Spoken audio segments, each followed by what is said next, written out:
আমরা একেবারে ছোটবেলা থেকেই শুরু করব, যেটা সাধারণত আমাদের জীবন গল্পে হয় আর কি। কি মনে পড়ে, কোথা থেকে শুরু করতে চান আপনি? আমি একেবারে আমার ছোটবেলা থেকে, মানে যখন আমি বুঝতে শিখেছি তখন থেকেই। তার আগে আমি যদি বলি, আপনার শিক্ষাগত যোগ্যতা আমি যতদূর জানি আপনি মাস্টার্স পাস করেছেন। জি, ওকে, ঠিক আছে। আমি বাংলাতে অনার্স এবং মাস্টার্স করেছি। আচ্ছা, আমার একটু আগে বলে রাখি গল্পের সুবিধার্থে, মানে আমার জীবন গল্পের, এটা হচ্ছে আমার দাদা, উনার 2 বিয়ে। আমার দাদি যখন, আমার প্রথম দাদি হচ্ছে যখন মারা যান, তখন দেন আমার পরে নেক্সটে আমার দাদিকে আনেন, এবং আমার দাদির ঘরে আমার বাবা একা এবং আমার 3টা ফুপু। ওকে।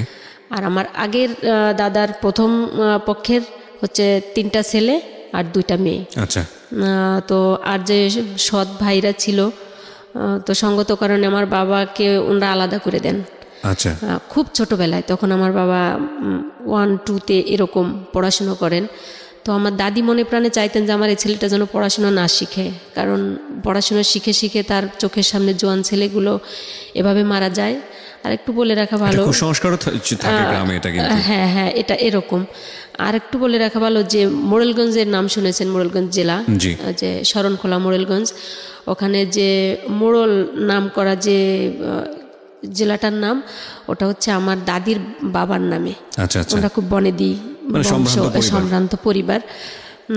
তো আমার দাদির সাথে ওই যে কিছু প্যারানর্মাল কিছু বিষয়গুলো থাকে, ওই রকম কিছু একটা বিষয় টিষয় তার কাছে সাথে আর কি ছিল, যার কারণে নাকি তার ছেলে থাকতো না, বাঁচতো না আর কি।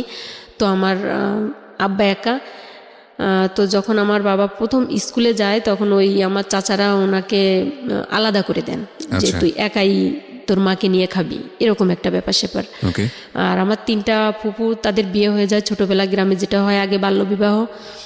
একটা ফুপু বাড়ির কাছে, বড় ফুপুটা, আর 2টা একটু দূরে, 2-3 গ্রাম দূরে। তো যাই হোক, এরকম করে আমার বাবা ওই এক বোনের বাড়ি 1 মাস, 2 বোন, আর এক বোনের বাড়ি 1 মাস, এরকম করে আমার ফাদারের লাইফটা অনেক কষ্টের। তো এরকম করে উনি এসএসসি পরীক্ষা দেন। উনি আমাদের বাড়ি এবং আর আমার নানা বাড়ি পাশাপাশি। আচ্ছা, দৌড় দিলে মনে হয় যে 10-15 মিনিট লাগে, এরকম আর কি, পাশাপাশি গ্রাম। তো আমার বাবা আমার নানা বাড়িতে লজিং থাকতেন, আগে তো লজিংয়ের ছিল, তো লজিং থাকতেন ওখানে। তো আমার নানারা আবার হচ্ছে যেটা বলে যে ওই ধানি পানি গৃহস্থ, খুব মানে ধানি পানি মানে যেটাকে বলে যে ধান চাল গরু বাছুর, মানে যেগুলো একটা আদর্শ, একটা কোনো কিছুর অভাব নেই, এরকম একটা। তো আবার আমার নানাও একটা এলাকার একজন গণ্যমান্য ব্যক্তি ছিলেন, মারা গেছেন উনি। তো ওখানে আমার দাদার ফ্যামিলিও তো খুব ভালো ছিল, কিন্তু এখন তো তার এই 2টা সংসারের কারণে এখন এই অবস্থা। তখন তো যে গ্রামে যে একটা অভাব অনটন ছিল, ওই যে দেশ স্বাধীনের আগে থেকে এরকম, এবং তার পরপরই আমার বাবা এসএসসি পাশ করেন 1976-এ। তো 76-এ পাশ করার পরে আমার দাদি মারা যান। আচ্ছা। আমার বাবার রেজাল্টের পরে আমার দাদি মারা যান, এবং আমার দাদি মারা যাওয়ার পরের বছরই আমার বাবা বিয়ে করেন। আচ্ছা। আমার মাকে। তো বিয়ে করার পরে সংসার করতে থাকেন, উনি টিউশনি করতেন, এবং তখন তো চাকরির খুব ডিমান্ড ছিল। এখনো তখনকার ডিমান্ড আর এখনকার ডিমান্ডের ক্ষেত্রে খুব পার্থক্য আছে অনেক। তখন তো আসলে সরকারি চাকরি ছাড়া বেসরকারি চাকরি তেমন একটা ছিল না, এবং ডেকে ডেকে নাকি চাকরি দেওয়া হতো, এরকম।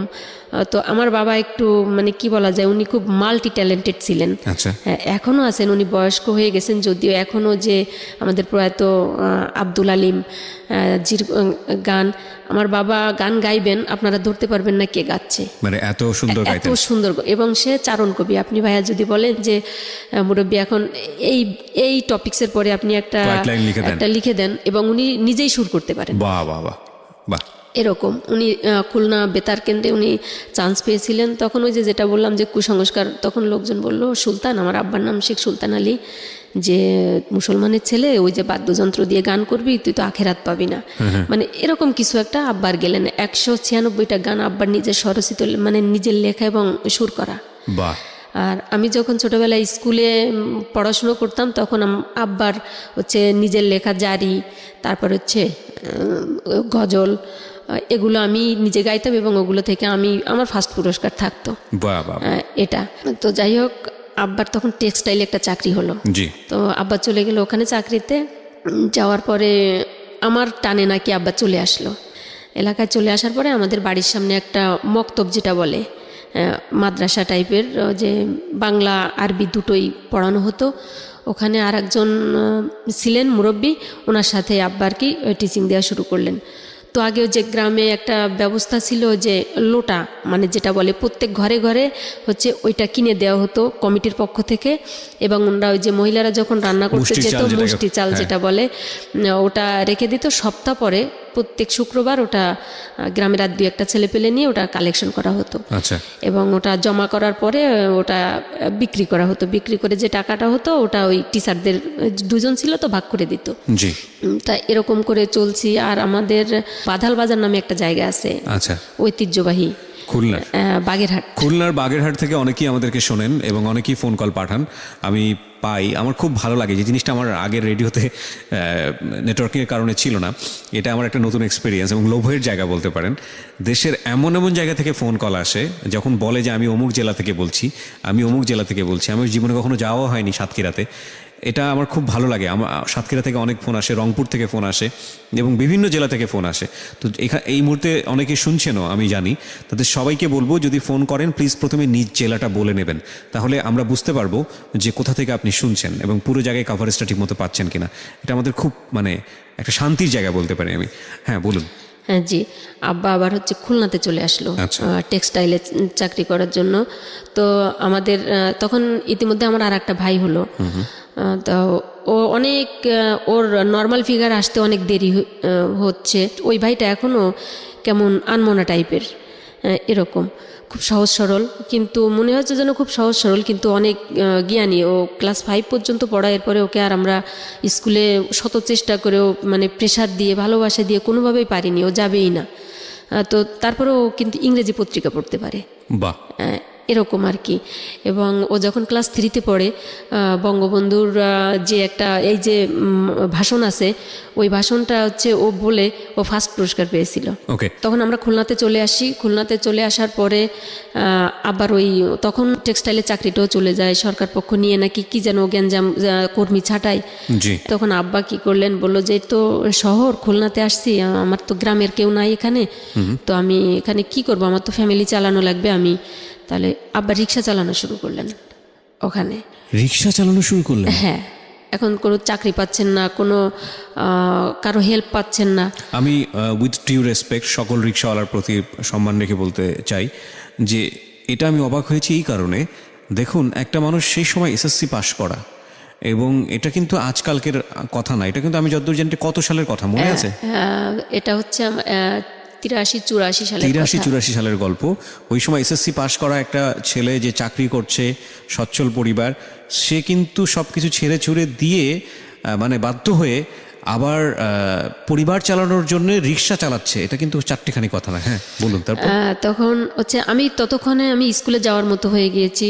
আমাকে স্কুলে আমার মা আব্বা দুজনে আমার বাসায় বসেই আমাকে পড়ান।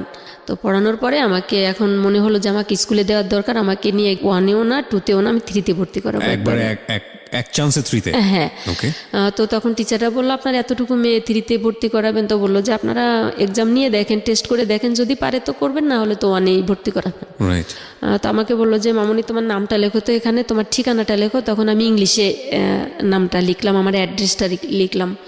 তো লেখার পরে আমাকে একটা ইংরেজি বই পড়তে দিল, 2 লাইনে একটা রাইমস আর কি, আমি ওটা পড়লাম। তারপর আমাকে একটা অঙ্ক কষতে দিল। তো বলার পরে হ্যাঁ ও পারবে 3-তে। আমার আব্বা এর ভিতরে অনেক অসুস্থ হয়ে গেলেন, যেহেতু তার এত কষ্ট করার তো অভ্যাস নাই, রিক্সা চালে রোদে পুড়ে বৃষ্টিতে ভিজে আব্বার অনেক অসুখ হয়ে গেল। অসুখ হওয়ার পরে আমাদের তো ওখানে কেউ নাই। এর ভিতরে আমার আর একটা ভাই হলো, আমার ছোট ভাই। তো যে বাসাতে থাকতাম তার পাশের বাসায় বরিশালের একটা লোক ছিলেন, ইসমাইল নাম। তো উনি খুব ভালোবাসতেন আব্বাকে, এবং আব্বা বলছে যে তুমি যদি আমাকে ভাই ডাকতে মনে চাই বা বলো, কিন্তু ধর্মের কোনো সম্বন্ধ নেই আমার কাছে, এসো, এগুলো আমি লাইক করি না। তো যাই হোক, উনি খুব ভালো লোক। তো বললো যে ভাই এখন কি আমি আপনার বিপদের সময় আপনার পাশে দাঁড়াতে পারি? তো বললো যে তুমি কি করতে চাও? আমি তো এরকম অসুস্থ, তখন খুলনা সদর হসপিটালে আব্বা অ্যাডমিটেড। তো বললো যে সংসার চলে না, কি করব? তখন আমার ভাইয়া মনে আছে কাঁঠালের সিজনটাতে। তো বললো যে একটা বেশি টাকার একটা ব্যবসা আছে, সেটা হচ্ছে কি, আমার তো ভ্যান আছে, মানে রিক্সা না ভ্যান, যেটা ঠেলা ভ্যানের মতো। তো তো যদি কাঁঠাল কিনে যদি 6টা পিস 6টা চামিচ কিনে ওই কাঁঠালগুলো যে এখন যেমন আমরা ঢাকা শহরে দেখি যে মোড়ে মোড়ে যে পেঁপে বিক্রি হয়, তারপরে হচ্ছে ওই যে খাবারগুলো রেডিমেড যে খাবারগুলো ওটা ওভাবে বিক্রি করি, তাহলে লোকে খাবে। কারণ অনেকে তো কাঁঠাল খেতে ইচ্ছে করে, কেউ বাড়িতে নিয়ে যায়, বা অনেকে এগুলো পারে না, বা সংসারে 2-4 জন খায় আর 2-4 জন খায় না, এরকম যাই হোক আছে, অনেকে পছন্দ করে না। তো যদি এরকম পায় তাহলে দেখি তা ইন্টারেস্টিং ফ্যাক্ট। কাঁঠালের গল্প আপনি বললেন না, কাঁঠাল সবারই যে প্রিয় তা কিন্তু না, আমারও প্রিয়, কিন্তু খুব বেশি যে মানে পছন্দ করি তা না। কিন্তু ব্যাপারটা হচ্ছে যে আমার বাসার স্পেশালি 2-1 মেম্বার আছে যারা কাঁঠালের নাম শুনলেই ভয় পেয়ে যায়। তো সেই কারণে দেখা যায় লাস্ট 4 or 5 years আমার বাসায় কাঁঠালই ঢোকে না। এটা জাতীয় ফল, আমি সম্মান রেখেই বলছি, যারা পছন্দ করে তাদের জন্য বাকি মেম্বারদের স্যাক্রিফাইস করা উচিত, কারণ অনেকে স্মেলটা নিতে পারে না। হ্যাঁ, আপনি ঠিকই বলেছেন। হ্যাঁ, বলুন। এরকম তো বললো যে এটা যদি একটা আনকমন একটা ব্যাপার, তো এটা যদি আমরা ফুটপাতে এরকম বিক্রি করি তো সবাই খাবে। আর এটাই আমার মনে হচ্ছে যে এখন আমি তো বুঝি যে খুলনা মনে হয় ওই প্রচলনটা বোধহয় আমিই প্রথম করেছিলাম যে ওরকম। তা আব্বা বললো, বেটা তা তোমার সাথে কে যাবে? তো বললো যে আমার সাথে আজমির যাবে। আচ্ছা, কোন ক্লাসে পড়ছেন তখন? ওই যে 3-তে, ক্লাস 3-তে ভর্তি করে দিয়েছে। ওকে। তো আমি ওটা গেলাম কাকার সাথে। এখন দেখি যে বৃষ্টিতে ভিজে, তো ছোট, তারপরেও ভাবি যে রাস্তায় দাঁড়ায় এগুলো বিক্রি করা হচ্ছে এবং আমি এটা সেলস করছি, এটা কেমন যেন আমার কাছে একটু লজ্জা লাগছে। কাকারে বলি, কাকা বাড়ি চলেন তো, এগুলো বিক্রি হচ্ছিল তখন? হ্যাঁ, প্রচুর বিক্রি হচ্ছে, এবং ওই যে হাতে কষ্ট লেগে যাচ্ছে, মানে একটা বিতিকিচ্ছিরি অবস্থা আর কি। তো আইডিয়াটা কিন্তু ভালো। আমি ঢাকা শহরে কখনো, আমার মনে হয় যারা আজকে এখানে শুনছেন তাদের মধ্যে যদি কেউ এরকম ট্রাই করে দেখতে পারেন কাঁঠাল বিক্রির চেষ্টা। কিন্তু এটার একটা বড় সমস্যা হচ্ছে এটাকে হাইজিনিক ওয়েতে উপস্থাপন করা। কারণ উনি যেটা বলছেন যে হাতে আঠা উঠে লেগে যাচ্ছে, কেউ হাত দিয়ে তুলে কাঁঠাল যদি বিক্রি করে ফ্রিজে দেয়, ওটা আসলে স্বাস্থ্যকর না, যদিও আমরা অস্বাস্থ্যকর অনেক খাবারই খাই। সো এটাকে যদি একটু হাইজিনিক উপায়ে, এবং কাঁঠালের কোয়ালিটিটা যদি ভালো হয়, যে নরম খুব বেশি না, ওই যে খাজা কাঁঠাল যেটাকে বলে, খাজা কাঁঠাল, রসা কাঁঠাল এবং খাজা কাঁঠালের দুইটাই। সো আজকে আমরা কাঁঠালের গুণগান নিয়ে বসেছি হচ্ছে আমাদের জীবন গল্পে। আপনারা যেটা করবেন এটাকে একটু সুন্দর করে যদি উপস্থাপন করতে পারেন, আমার মনে হয় যে এটা খুব ভালো একটা বিজনেস হতে পারে, cause it's a very unique business. তবে দয়া করে ক্রেডিটটা জীবন গল্পকে দিবেন না, কারণ আমি চাই না এই অনুষ্ঠানের ব্র্যান্ডটা কাঁঠাল ব্র্যান্ড হয়ে যাক। ওকে, হ্যাঁ বলুন। তো উনি একবেলা রিক্সা চালাতেন, আর একবেলা হচ্ছে এই ব্যবসাটা আমাকে নিয়ে করতেন। আচ্ছা। তো আবার রাতে আব্বার কাছে যেতেন, রাতে উনি থাকতেন আব্বার কাছে। উনি আমাদের জন্য খুব হেল্পফুল পার্সন ছিলেন ওই সময়টাতে। তখন এরকম করতে করতে আব্বার অবস্থা খুবই অবনতির দিকে। তো আমার ফুপুদের বাড়িতে খবর দেওয়া হলো। আমার এক ফুপু আসলেন, আসার পরে আমাদের বাড়িতে নিয়ে গেলেন। আপনার বাবাকে? হ্যাঁ, আমাদের ফ্যামিলি সহ নিয়ে গেলেন। আমরা যখন খুলনাতে যাই তখন আমাদের যে আমার বাবার যে পোতার জায়গা, পোতা যেটা বলে, যে বাস্তু যে ঘরটা, হ্যাঁ, তো ও ঘরটাও এসে দেখি নাই। আমার যে ওই চাচারা ছিল, ওরা খুলে মুলে নিয়ে রান্না ভাত তরকারি রান্না করে, ও ভাবছে যে এবার গেছে তো গেছে, এটা আমাদের জন্যই হয়ে গেছে এরকম। তখন আব্বার এই অবস্থা, আমাদের কোথায় আমরা উঠবো? তো আমার একটা নোয়া চাচা ছিলেন, ওই সৎ চাচা যেটা, উনিও নাই তখন, উনি মারা গেছেন। বড় চাচাও মারা গেছেন, একটা চাচাই ছিলেন আর কি, সেজো চাচাটা, যেটা বেশি মানে ক্রিমিনাল টাইপের, ওনাকে মুন্সি বলেই ডাকতো সবাই। তো উনি ছিলেন, তো ওনার ঘরে কারোর ঘরে উঠতে দিল না। ওই নোয়া চাচার ছেলে মেয়েরা, ওরা বলল যে চাচা আমার ঘরেই উঠুক। আচ্ছা। তখন তো আব্বা মনে করেন যে খাটিয়ায়, যে মরা যেটাকে বলে, এরকম মানে না, মানে এরকম অবস্থা, মানে মৃতপ্রায়। তার মুখে 2বার অলরেডি পানি দেওয়া হয়ে গেছে, যে সে মারা গেছে এই অবস্থা। তার মাথায় চুল নাই, মানে কঙ্কালসার। হয়েছিল আপনাকে বুঝতে পেরেছিলেন? আমরা বুঝতে, ডাক্তার তখনও বলেনি যে তার অ্যাকচুয়ালি কি রোগটা হয়েছে। তো মানে তার দিকে কোনো সুস্থ মানুষ যদি তাকায়, সে ভয় পাবে, সে দ্বিতীয়বার তার দিকে তাকাবে না, এরকম অবস্থা। তো আর আমার আম্মা হচ্ছে তো খুব ভালো বংশের মেয়ে, ভালো ঘরের, অভাব অভিযোগ কাকে বলে বুঝে না। কিন্তু আমার আব্বার সাথে এসে তো এখন বুঝতেছে, কিন্তু সে তো ঘর থেকে বের হয় না। তো ওখানে ওঠার পরে ওনাদেরও এরকম কাঁচামাটির ঘর। ওই চাচারও হচ্ছে 4টা ছেলে 4টা মেয়ে। তো বললো যে যেহেতু আমার বাবা যদি থাকতো তাহলে তো ও খেতো, এখন চাচা ফেলে দিব নাকি। আগের 5 বছর মেয়াদি বিজিবি কার্ড ছিল, যে এখন যেটাকে রেশন কার্ড বলে, 30 কেজি মাসে 30 কেজি গম বা চাল এটা দিত, ওটা একটা দিয়ে দিল। তো মা তো সেই কান্না, যে আজকে আমার কাউন্সিলে যেতে হবে চালের জন্য। কোন ঘরের মেয়ে ছিলাম আমি, অথচ কোথায় লাইনে দাঁড়াতে হবে, ভাগ্যের কি নির্মম পরিহাস এটা। তো আমি বললাম যে মা তোমার যাওয়া লাগবে না, আমি যাব, অন্যান্য লোকজন যায় আমি যাব। তো ওরকম আমি যেতাম, হেল্প করতো সবাই।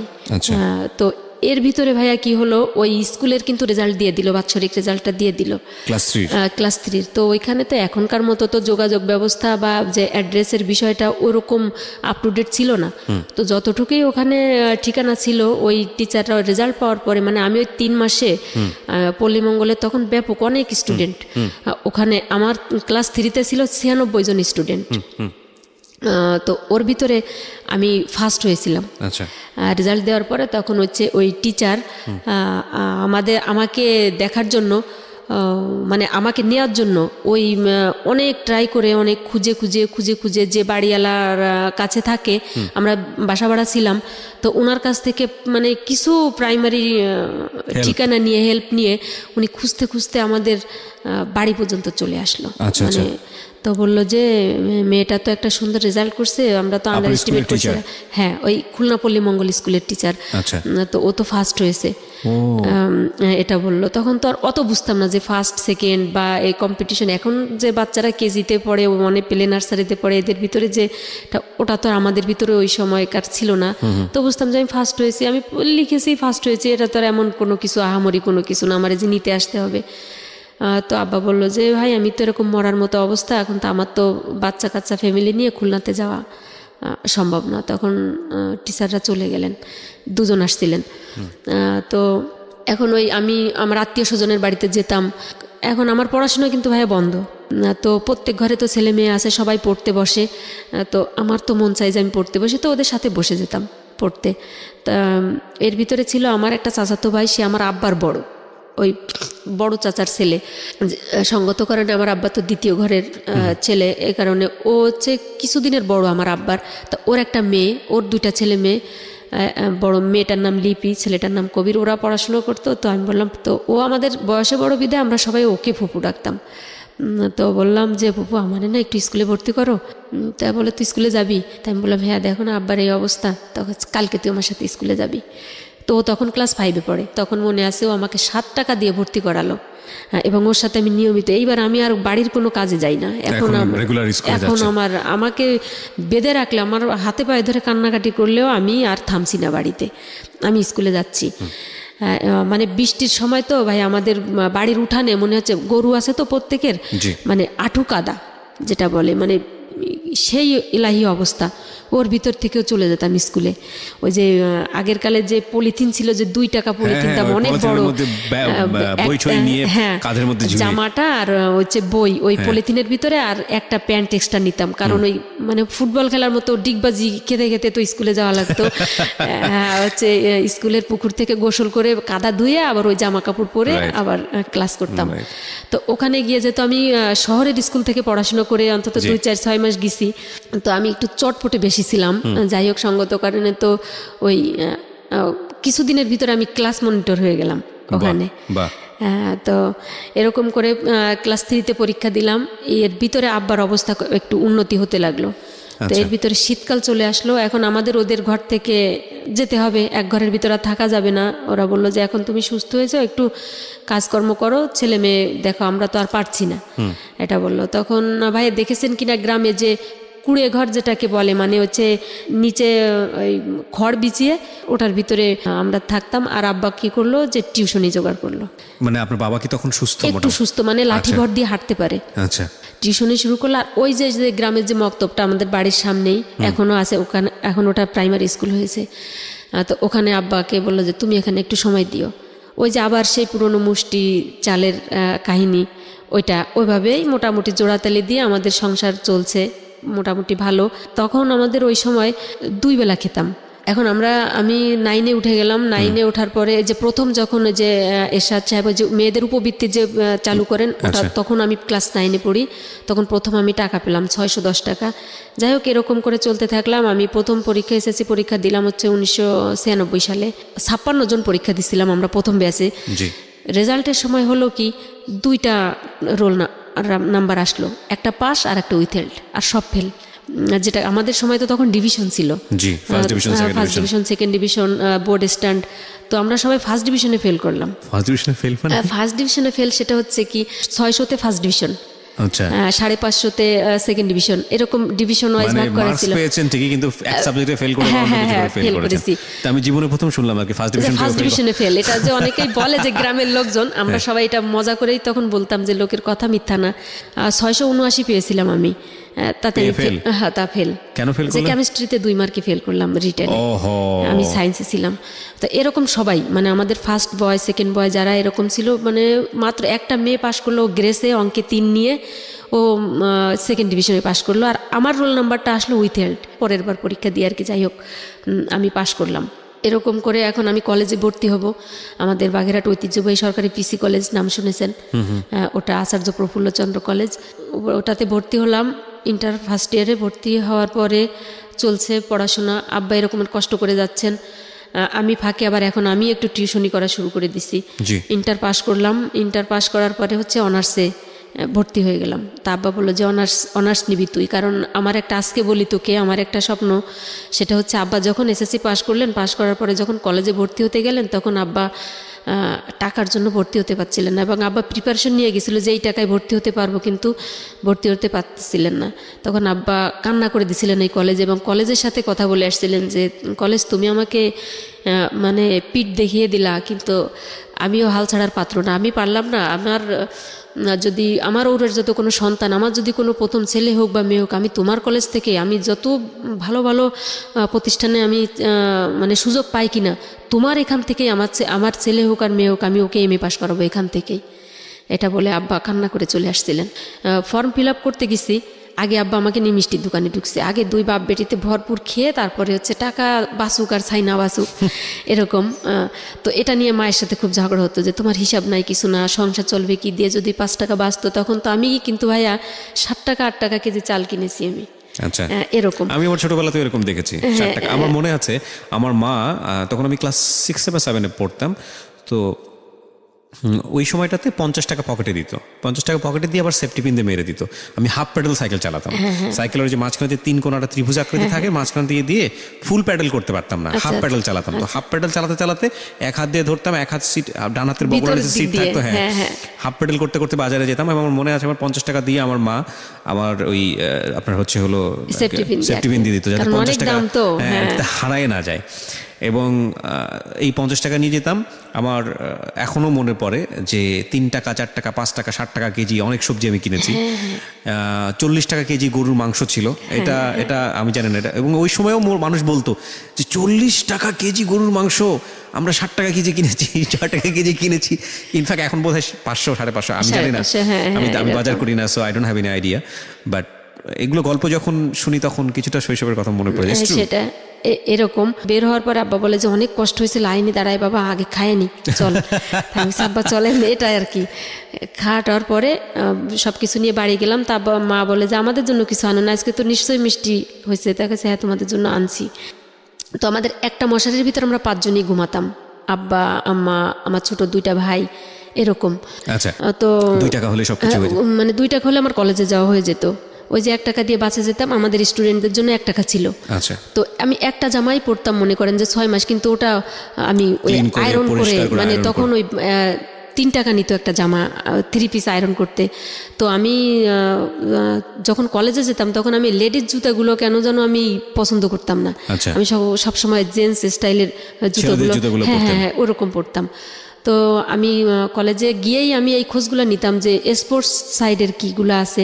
তো আমি রোভার স্কাউটে নাম দিলাম, আমি রেঞ্জার হয়ে গেলাম। মানে যে মেয়েদের যে লিডার, টিম লিডার, ওটাকে রেঞ্জার বলে রোভার স্কাউটের ভাষায় কলেজের। আর হচ্ছে আমি আউটডোর ইনডোর গেমগুলোতেও আমি পার্টিসিপেট করতাম। তো এভাবে চলছি। প্রথমে ভাই একটা কথা বলে রাখি, আমি যখন প্রথম আব্বা আমাকে ইন্টার ফার্স্ট ইয়ারে কলেজে ভর্তি করায়, তখন আব্বা আমাকে বলে বাবা এখন তুমি বড় হয়েছো, তোমার কলেজে ঢোকার আগে 2টা সিনেমা হল আছে, তো তোমার কলেজ টাইমটা এমন সময় যে তুমি কিন্তু 2টা শোই তুমি কমপ্লিট করতে পারবা। তো তুমি যদি আমাদের অগোচরে এগুলো করো তো আমাদের কিন্তু করার কিছু থাকবে না। বাবা আমাকে বলছে। তো ভাইয়া যখন মানে আমি অনার্স ফার্স্ট ইয়ারে মানে শেষের দিকে, তখন হচ্ছে আমি প্রথম সিনেমা হলে যাই। তখন আমাদের বন্ধু বান্ধব সব একসাথে। এর ভিতরে যে সিনেমা হলটা কোথায় বা বাগেরহাটের যে অলিগলি রাস্তাগুলো কোথায় আমি চিনতাম না। ওই যে কলেজে করে যেতাম, ওই গাড়িতে নিয়ে যেত, আবার গাড়ি থেকে যে ফেরিঘাটে আসতাম, এই পথগুলো চেনা ছিল এরকম। তো আর হচ্ছে আড্ডা মারা বা যে বাজে টাকা খরচ করা, এই সোর্সটাও তো আমার নাই, প্রশ্নই ওঠে না। যাই হোক, এখন ওই দিন ভ্যানে উঠলো একটা মুরব্বী আর একটা মহিলা আর একটা ইয়াং একটা ছেলে। বৃষ্টি হচ্ছে, সেই ধুমছে বৃষ্টি, একদম ভিজে। আমাদের এলাকার যে একটা বাজার আছে, সাইনবোর্ড বাজার নাম, ওই ছেলেটা ওখানে নামলে একটা ব্যাগ আছে হাতে ওর। আচ্ছা। প্রচুর বন্যার মতো বৃষ্টি হচ্ছে। আচ্ছা। তো বলে যে তুই ব্যস্ত, এদিকে আস। তুই তো ছেলেটা বলছে আপনাকে এটা? না, মানে আর একটা ছেলে এসে বলতেছে যে আমার যে পরিচিত আগে থেকে। হ্যাঁ। তো আমি ওখানে একটু বসলাম, মানে ওরা ডাকলো। তো ওই যে ছেলেটা আমার আত্মীয়, ওটা ডাক দিয়ে বললো যে ওই ছেলেটাকে যার হাতে ব্যাগ, তো বললো যে আজমির তো আমার একটা বন্ধু। তো আমি বলে ভালো। তা বললো যে আপনার বাড়ি কোথায়, এই জায়গার নাম কি, এই বললো ইন্ট্রোডিউস। তা হচ্ছে বললো যে তুই বাড়ি যাবি না, আমাকে বললো আমার ওই রিলেটিভটা। তা বললো হ্যাঁ বাড়ি যাবো। তাহলে ভ্যানে আসো, আমরাও তো বাড়ি যাচ্ছি, ও আমাদের বাড়ি যাবে। বললাম যে না, আমি ভ্যানে যাবো না, আমার যাইতে দেরি হবে, আমার একটু কাজ আছে। তো বলে কোনো কাজ নেই, উঠো ভ্যানে। তখন একটু লজ্জাও লাগতেছে, কারণ ওরা তো ভ্যানে যাবে, ওরা যদি দাঁড়ায় থাকে পথে, যদি দেখে যে আমি হাঁটতে হাঁটতে যাচ্ছি। তো উঠলাম, ওঠার পরে তো ওই যে ভ্যানে ওঠার পরে 2-3টা কথা হলো যে আপনি কি পড়াশোনা করেন, কোথায় পড়েন। ওই ছেলেটা বললো আমাকে, কিন্তু ওই ছেলেটা 1 বছর ধরে নাকি আমাকে ফলো করে। তো জানার পরে আমি আমার হচ্ছে স্টেশনে নেমে গেলাম, আমার বাড়ির সামনে, ওরা চলে গেল। তখন হচ্ছে আমাদের বাদাল যে বাজারের কথা বললাম, ওখানে আমি প্রাইভেট পড়তে যেতাম একটা হিন্দু টিচারের কাছে। তো আমরা একসাথে 10-12 জন পড়তাম। তো ওখানে একদিন ওই লাবলু নামের ছেলেটা আসলো, মানে যেটা রিলেটিভ নাম বললে সুবিধা হবে, লাবলু। ও আসলো, এসে বললো যে একটা কার্ড দিল আমাকে, বলে যে এটা হচ্ছে আমার দোকানের নাম্বার, আর হচ্ছে আমার ওই দোস্তর মোবাইল নাম্বারও আছে এখানে, তা তো যদি কখনো দরকার হয় তো ফোন দিস। এটা বলো। তো আমি তোদের তো আমার দরকার হবে না, তোদের আসা যাওয়ার পথেই তোকে দেখি। তা বলো তারপরেও, কিন্তু এটা তো হচ্ছে ওর চাল আর কি ছিল। যাই হোক, ওটা আর মনে রাখিনি। কিন্তু ওর নাম কি ছিল যিনি আপনাকে ফলো করেন? ফলো করে ওর নাম ছিল শোয়েব খান। শোয়েব খান, ওকে। ওর বাড়ি হচ্ছে মঠবাড়িয়া।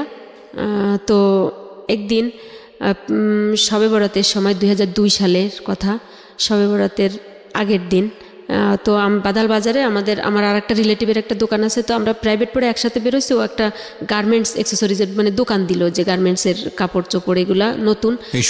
না, তাহলে আমাদের আর একটা রিলেটিভ ওই বাদাল বাজারের পরে। এখানে শোয়েবের কোনো ফ্যাক্ট নাই। তো বললো যে তোরা যদি পাবলিসিটি না করিস, তোরা যদি না কিনিস, তো বাইরের মানুষ কি কিনবে, এদিকে আয়। তো ওর সাথে ওর আবার মানে ফোনের দোকান। তখন তো হচ্ছে ফোন খুব রেয়ার, মোবাইল ফোন 20 টাকা, 22 টাকা, 25 টাকা পার মিনিট ছিল। হ্যাঁ, ওরকম কল করতো। তখন বলে যে এখানে মোবাইলের দোকান দিয়েছি, কিন্তু কোনো কাস্টমার আসে না, এত কম মোবাইল, তো কি করা যায়। তাই আমি বলে, তো তোদের কারো কাছে নাম্বার আছে, তোরা কথা বল। তোর এখান থেকে কথা বললে টাকা দেওয়া লাগবে না, তোরা 2-3 টাকা যা মনে কয় তাই দিস, কিন্তু নাইলে আব্বা আমারে ব্যবসা থেকে উঠাই দিবে, তোরা খরচ করে। এরকম মানে খুব বাউন্ডুলে ছেলে তো, বাবা জোর করে আর কি প্রতিষ্ঠানে বসায় দিছে, ও নষ্ট করে আর কি বাবার টাকা। তো আমরা 5-6 জনই মিলে তখন বললাম যে আমার কাছে তো একটা কার্ড ছিল, দেখে আছে কিনা ব্যাগের ভিতর, দেখি যে কার্ডটা আছে। আমি বলে এই নাম্বারে ফোন দিয়ে কথা বল। ওই ছেলে ফোন দিয়ে বলতেছে যে এই নাম্বার তুই কোথায় পেলি? আমি বললাম কেন, তুই চিনিস নাকি? বলে তো আমার এক দোস্ত হয়, মানে এর সাথে কানেক্টেড। আপনি কোথায় পেলেন? আমারও প্রশ্ন। ওই যে কার্ডটা দিল আমাকে, ওই যে লাবলু যে কার্ডটা আমাকে দিয়ে আসলো, ওই যে প্রথম রিলেটিভ, মানে বললাম যে নাম বললে সুবিধা হবে। আলটিমেটলি শোয়েবের সঙ্গে পরিচয় করিয়ে দিয়েছে। আচ্ছা, তো লাবলু আপনাকে কার্ডটা দিল। নাম্বারটা কার ছিল? লাবলুর ছিল না শোয়েবের ছিল? শোয়েবের ছিল। কিন্তু আমার তো আর ফোন নাই যে এখন ট্রাই করবো যে নাম্বারটা কার। ওইটা ব্যাগের ভিতরে ওভাবে পড়ে আছে। তো যখন ওই ফোনের অফারটা দিল, তখন বেরোতে বললো যে এটা তো আমার একটা বন্ধুর নাম্বার। আমি তুই একে চিনিস? তা বলে হ্যাঁ আমি চিনি। আমি চিনি, এটা লাবলুর নাম্বার, ও ফোন পাবে কোথায়? আমি ওর যে নাম্বার দেওয়া, তা বলেছে ওর দোকানের নাম, কিন্তু নাম্বারটা দিয়ে দিছে ওটা হ্যাডামের জন্য, মানে যেটাকে বলে বাংলা ওদের বলার জন্য যে তাহলে এর ফোন টোন আছে এরকম। তা বলে আচ্ছা ঠিক আছে, তাহলে কথা বল। তো কথা বলে যে ভাই কোথায়, এই তাই, এই কালকে তো সবে বরাত, আপনি আসিয়েন, আমাদের দাওয়াত থাকলো। আমি আর কথা বললাম না। আমি বলে না হোক, এখানে কথা বলে আপনি জানতে পারলেন যে এটা শোয়েবের ফোন। হ্যাঁ, আচ্ছা। ওই যে ওই রাসেল নামের ওই ছেলেটা বললো, ওর নাম রাসেল, যার দোকান। তো গেল একদিন পরে শবে বরাত, একদিন দেখি শবে বরাতের দিন বিকেলবেলা, শবে বরাতের দিন আমার ফুপুরা আমাদের বাড়িতেই আসে সবাই, বাবার বাড়িতে, বাবা আমার কবর জিয়ারত করার জন্য। গরিবানা হালে হলেও মানে মোটামুটি। আমার আব্বা আবার হচ্ছে খুব খাওয়া প্রেমিক লোক, উনি খেতে খুব পছন্দ করেন, সেটা বুঝতেও পারছিলাম আমরা আপনার গল্প শুনে।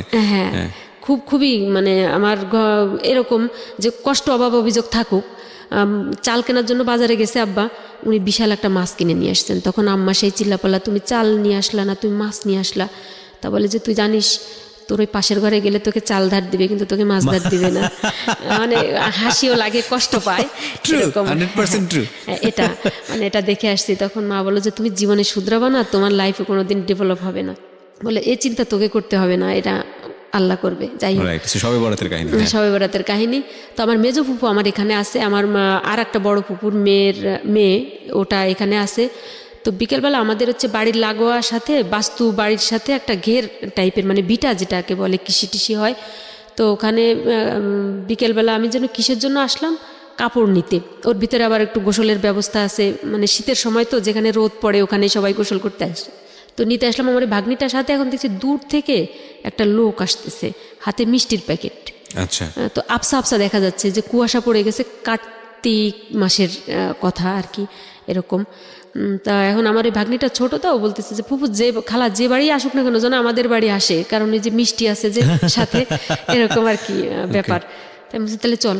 কিন্তু চল বলে আমি হঠাৎ তাকায় দেখি যে আমাদের চার পাড়াচ্ছে, মানে চার যেটা বলে সাঁকো বলেন যে আমাদের বাড়ির সামনে, এখন অবশ্য ওটা আছে।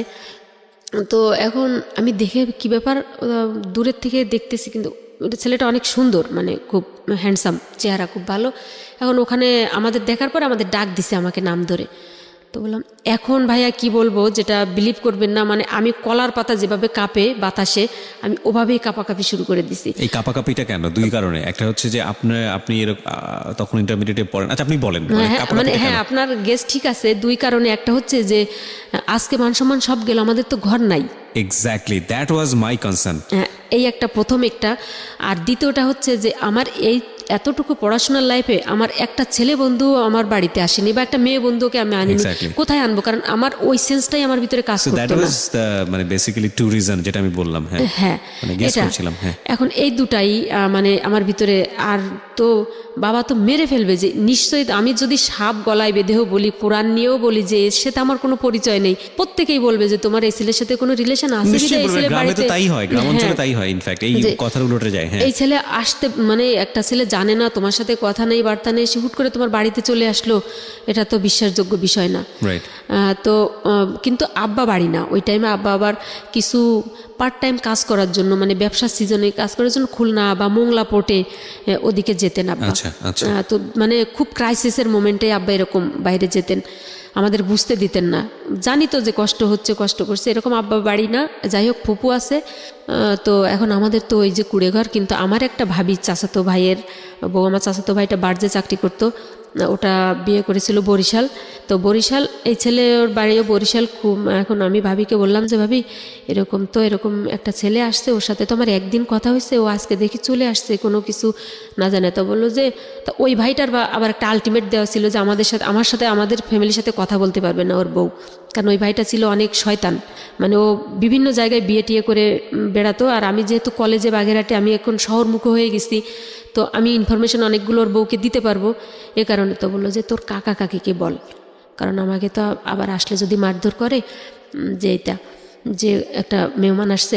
ওদের আর কি কাঠের ঘর, আমাদের গ্রামে যেগুলো ভালো ঘর। তো বললাম যে কাকা কাকি এই যে, তো বললো যে কী সমস্যা? তো আমার ঘরে উঠা, মানে কথা বলতে বলতে আসতেছি, ও তখন হচ্ছে ওই কাকার ঘরে এলো। শবে বরাতের পরের দিনের ঘটনা। তো ওই বসার পরে হচ্ছে আমি ভাবির কাছে গেলাম। তো ভাবি বললাম যে দেখেন যে কী অবস্থা হয়। মা বললো কে? তো মা একেবারে, আমার মা খুব মানে কর্কশ টাইপের আর কি, মানে খুব কড়া। তো বললো যে তোমার বাড়ি কোথায় সব জিজ্ঞেস করলো, তুমি এই বাড়িতে হঠাৎ আসলা? তো বললো যে আসলাম। তো তুমি কিভাবে চিনলা? বলে চিনি আমি আপনাদের বাড়ি। তো আমার মেয়েকে তুমি কতদিন ধরে চিনো? কয় চিনি 3-4 দিন ধরে চিনি, কিন্তু জানি 1 বছর ধরে। ও এরকম করে বলতেছে আর কি আম্মার সাথে। তারপরে এখন এটা বলার পরে তো বললো যে আপনাদের বাড়ির পরে আসলাম, তো এখন এভাবে ব্যবহার করতেছেন, তা আমারও ঘর আছে, আপনারা খোঁজ নিয়ে দেখতে পারেন বা কিছু, আমি চলে যাব। মানে এরকম করতে করতে মানে ও কথাটা এত মানে লেন্দি করছে যে মানে দেরি হয়, মানে রাত হয়ে যায়, এরকম অবস্থা। আমি কিন্তু ওখানে প্রেজেন্ট নাই, আমি তো দোয়া ইনুস পড়তেছি ঘরে বসে। আল্লাহ, আমার তো অবস্থা আজকে আব্বা নাই, তাতে কি হয়েছে, মা আজকে হাত পা মানে বাইদে সাইদেই পিটানি শুরু করবে। তো মা ওখান থেকে ওই ঘরে আর গেল না। ওখানে না যাওয়ার পরে আমার ভাবি আর কি আর চাচি ওকে আপ্যায়ন করলো। ওকে আপ্যায়ন করার পরে ও মানে আমার কাকা তখন আসে, ওই যে আমার যে কাকাটা মেজো কাকাটা উনি আসেন, উনি খুব বয়স্ক। থাকার পরে রাতে যার যার ঘরে, মানে উনি তো ওনার ঘরে আর আমরা আমাদের ঘরে, পাশাপাশি ঘর। মা শুধু একটাই কথা, তুই কিভাবে চিনিস, বাড়ি কোথায়, তুই দেখছিস আগে কখনো, মানে ওই আমি একই কথা বলে যাচ্ছি। ওই অবস্থায় এরকম করতে করতে সকাল হয়ে গেল, মানে রাতে ঘুমাইলাম, সকাল হয়ে গেল, আমি তো কলেজে যাওয়ার জন্য রেডি। ওই ছেলেও বের হলো, কিন্তু ওই রাতে যে আমার চাচির সাথে, আমার ভাবির সাথে, আমার চাচার সাথে ওই ছেলের কি কথা হয়েছে ভাইয়া, মানে হচ্ছে আমি পরে জানছি আর কি, আচ্ছা আচ্ছা, আগে জানি না। তো আমরা বের হলাম, ভাবিও আমাদের সাথে বের হলো, মানে ওনার একটা ডিপিএস আছে, উনি ওটা টাকা জমা দিতে যাবে ব্যাংকে। তো বের হলো, বের হওয়ার পরে এখন শুধু পথে একটা কথা বললো যে আপনার ননদ তো আমার কথা শুনলো না। তা মানে ভাবি নাকি এটা বলছিল যে তুমি ওকে বিয়ে করো, যে মানুষটার সঙ্গে কথা নাই, বার্তা নাই। হ্যাঁ এটা। আর নাকি আমার চাচা রাতে ওকে, মানে ও এত সুন্দর ওর চেহারা ছিল, ওটা দেখে নাকি আমার চাচা বললো, মানে সব পরিচয় দিল, তারপর বললো যে আমার ভাইটা তো খুব মানে কষ্ট করে তার মেয়েটাকে মানুষ করতেছে, তা তুমি তোমারে দেখে আমার বাবা পছন্দ হয়েছে, তুমি আমার মেয়েটাকে নিও। আচ্ছা আচ্ছা, আমার চাচা এটা বললো। তা বললো যে আপনার মেয়ে যদি রাজি হয় আমি আপনার মেয়েকে বিয়ে করব, আমি এজন্যই আমি আসছি মূলত। আপনি তো সব চিন্তাও করেননি ওকে নিয়ে? মানে ভাইয়া আমি এটা তো মানে চিন্তার প্রশ্নই আসে না, মানে ওর সাথে যদি 2-4 দিন কথা হতো, কথাও হয়নি এরকম, কিন্তু দেখে মনে হচ্ছে যেন ভালো লাগার মতো একটা ফেস বা ব্যক্তি এরকম। তো এরকম করার পরে আমি গাড়িতে উঠলাম, তো ভাবির সাথে ভাবিরে মিষ্টি টিষ্টি কিনে দিল যে এটা নিয়ে যান, কাকার জন্য নিয়ে যান। তো আমি এটা দেখলাম, তো বললাম যে এতই খাতির, তো বললো যে এটা আমার বোন, আমি বোন ডাকছি, কারণ যেহেতু আমাদের বরিশাল রেঞ্জে বাড়ি, বরিশাল বাড়ি, সেইকে যে আপা আপা ডাকে। আমি বিষয়টা একটু আমলে নিলাম যে এর ভিতরে সামথিং রং বা কিছু, মিষ্টি কিনে দিল একদম অপরিচিত। তো বললো যে কালকে যে তুমি যে মিষ্টি নিছো এটা আমরা পাইনি, তা তোমার বললো যে কাকা তো মুরব্বী মানুষ, মারা যাবে, তো দেখে আসলাম এই জন্য দিলাম আর কি। যাই হোক, হতে পারে এটা। বাসে উঠলাম, পরের স্টপেজে দেখি কি ওই ছেলে ওই গাড়ির ভিতরে, শোয়েব, হ্যাঁ শোয়েব গাড়ির ভিতরে থাকাকালীন অবস্থায়, তখন এর ভিতরে আমার তো আবার কলেজ গাড়ি চলে গেছে, তখন বাগেরহাটের এপার এসে আমাদের আর একটা গাড়িতে উঠতে হয়, দশানি নামক স্টপেজে আমাদের, ওখানে নেমে কিছু দূর হেঁটে কলেজ। তো ওখানে যখন বসলাম আমি, ও মানে ভাড়া নেওয়ার যে একটা গ্যাদারিং আছে ওই ফাঁকেও আমার পাশের সিটে এসে বসছে। কোন ফাঁকে আমি তো জানালা থেকে তাকাই আছি, এবং বললো যে আমি যখন দশানি নামবো, মানে আমার স্টপেজে কলেজের সামনে, তখন আমার হচ্ছে পিছনে একটা, মানে আমি ঠেকলাম যে মানে এখন বুঝি যে ওটা রিভলভার জাতীয় কিছু একটা। তা বললো যে গাড়ির থেকে নামা যাবে না, কোনো শব্দ করা যাবে না, আমার সাথেই যেতে হবে, এটা বললো আমাকে। শোয়েব আপনাকে রিভলভার ঠেকিয়েছে? হ্যাঁ, মানে এটা আমি বুঝতে পারছি যে আমার পাশে কিছু একটা।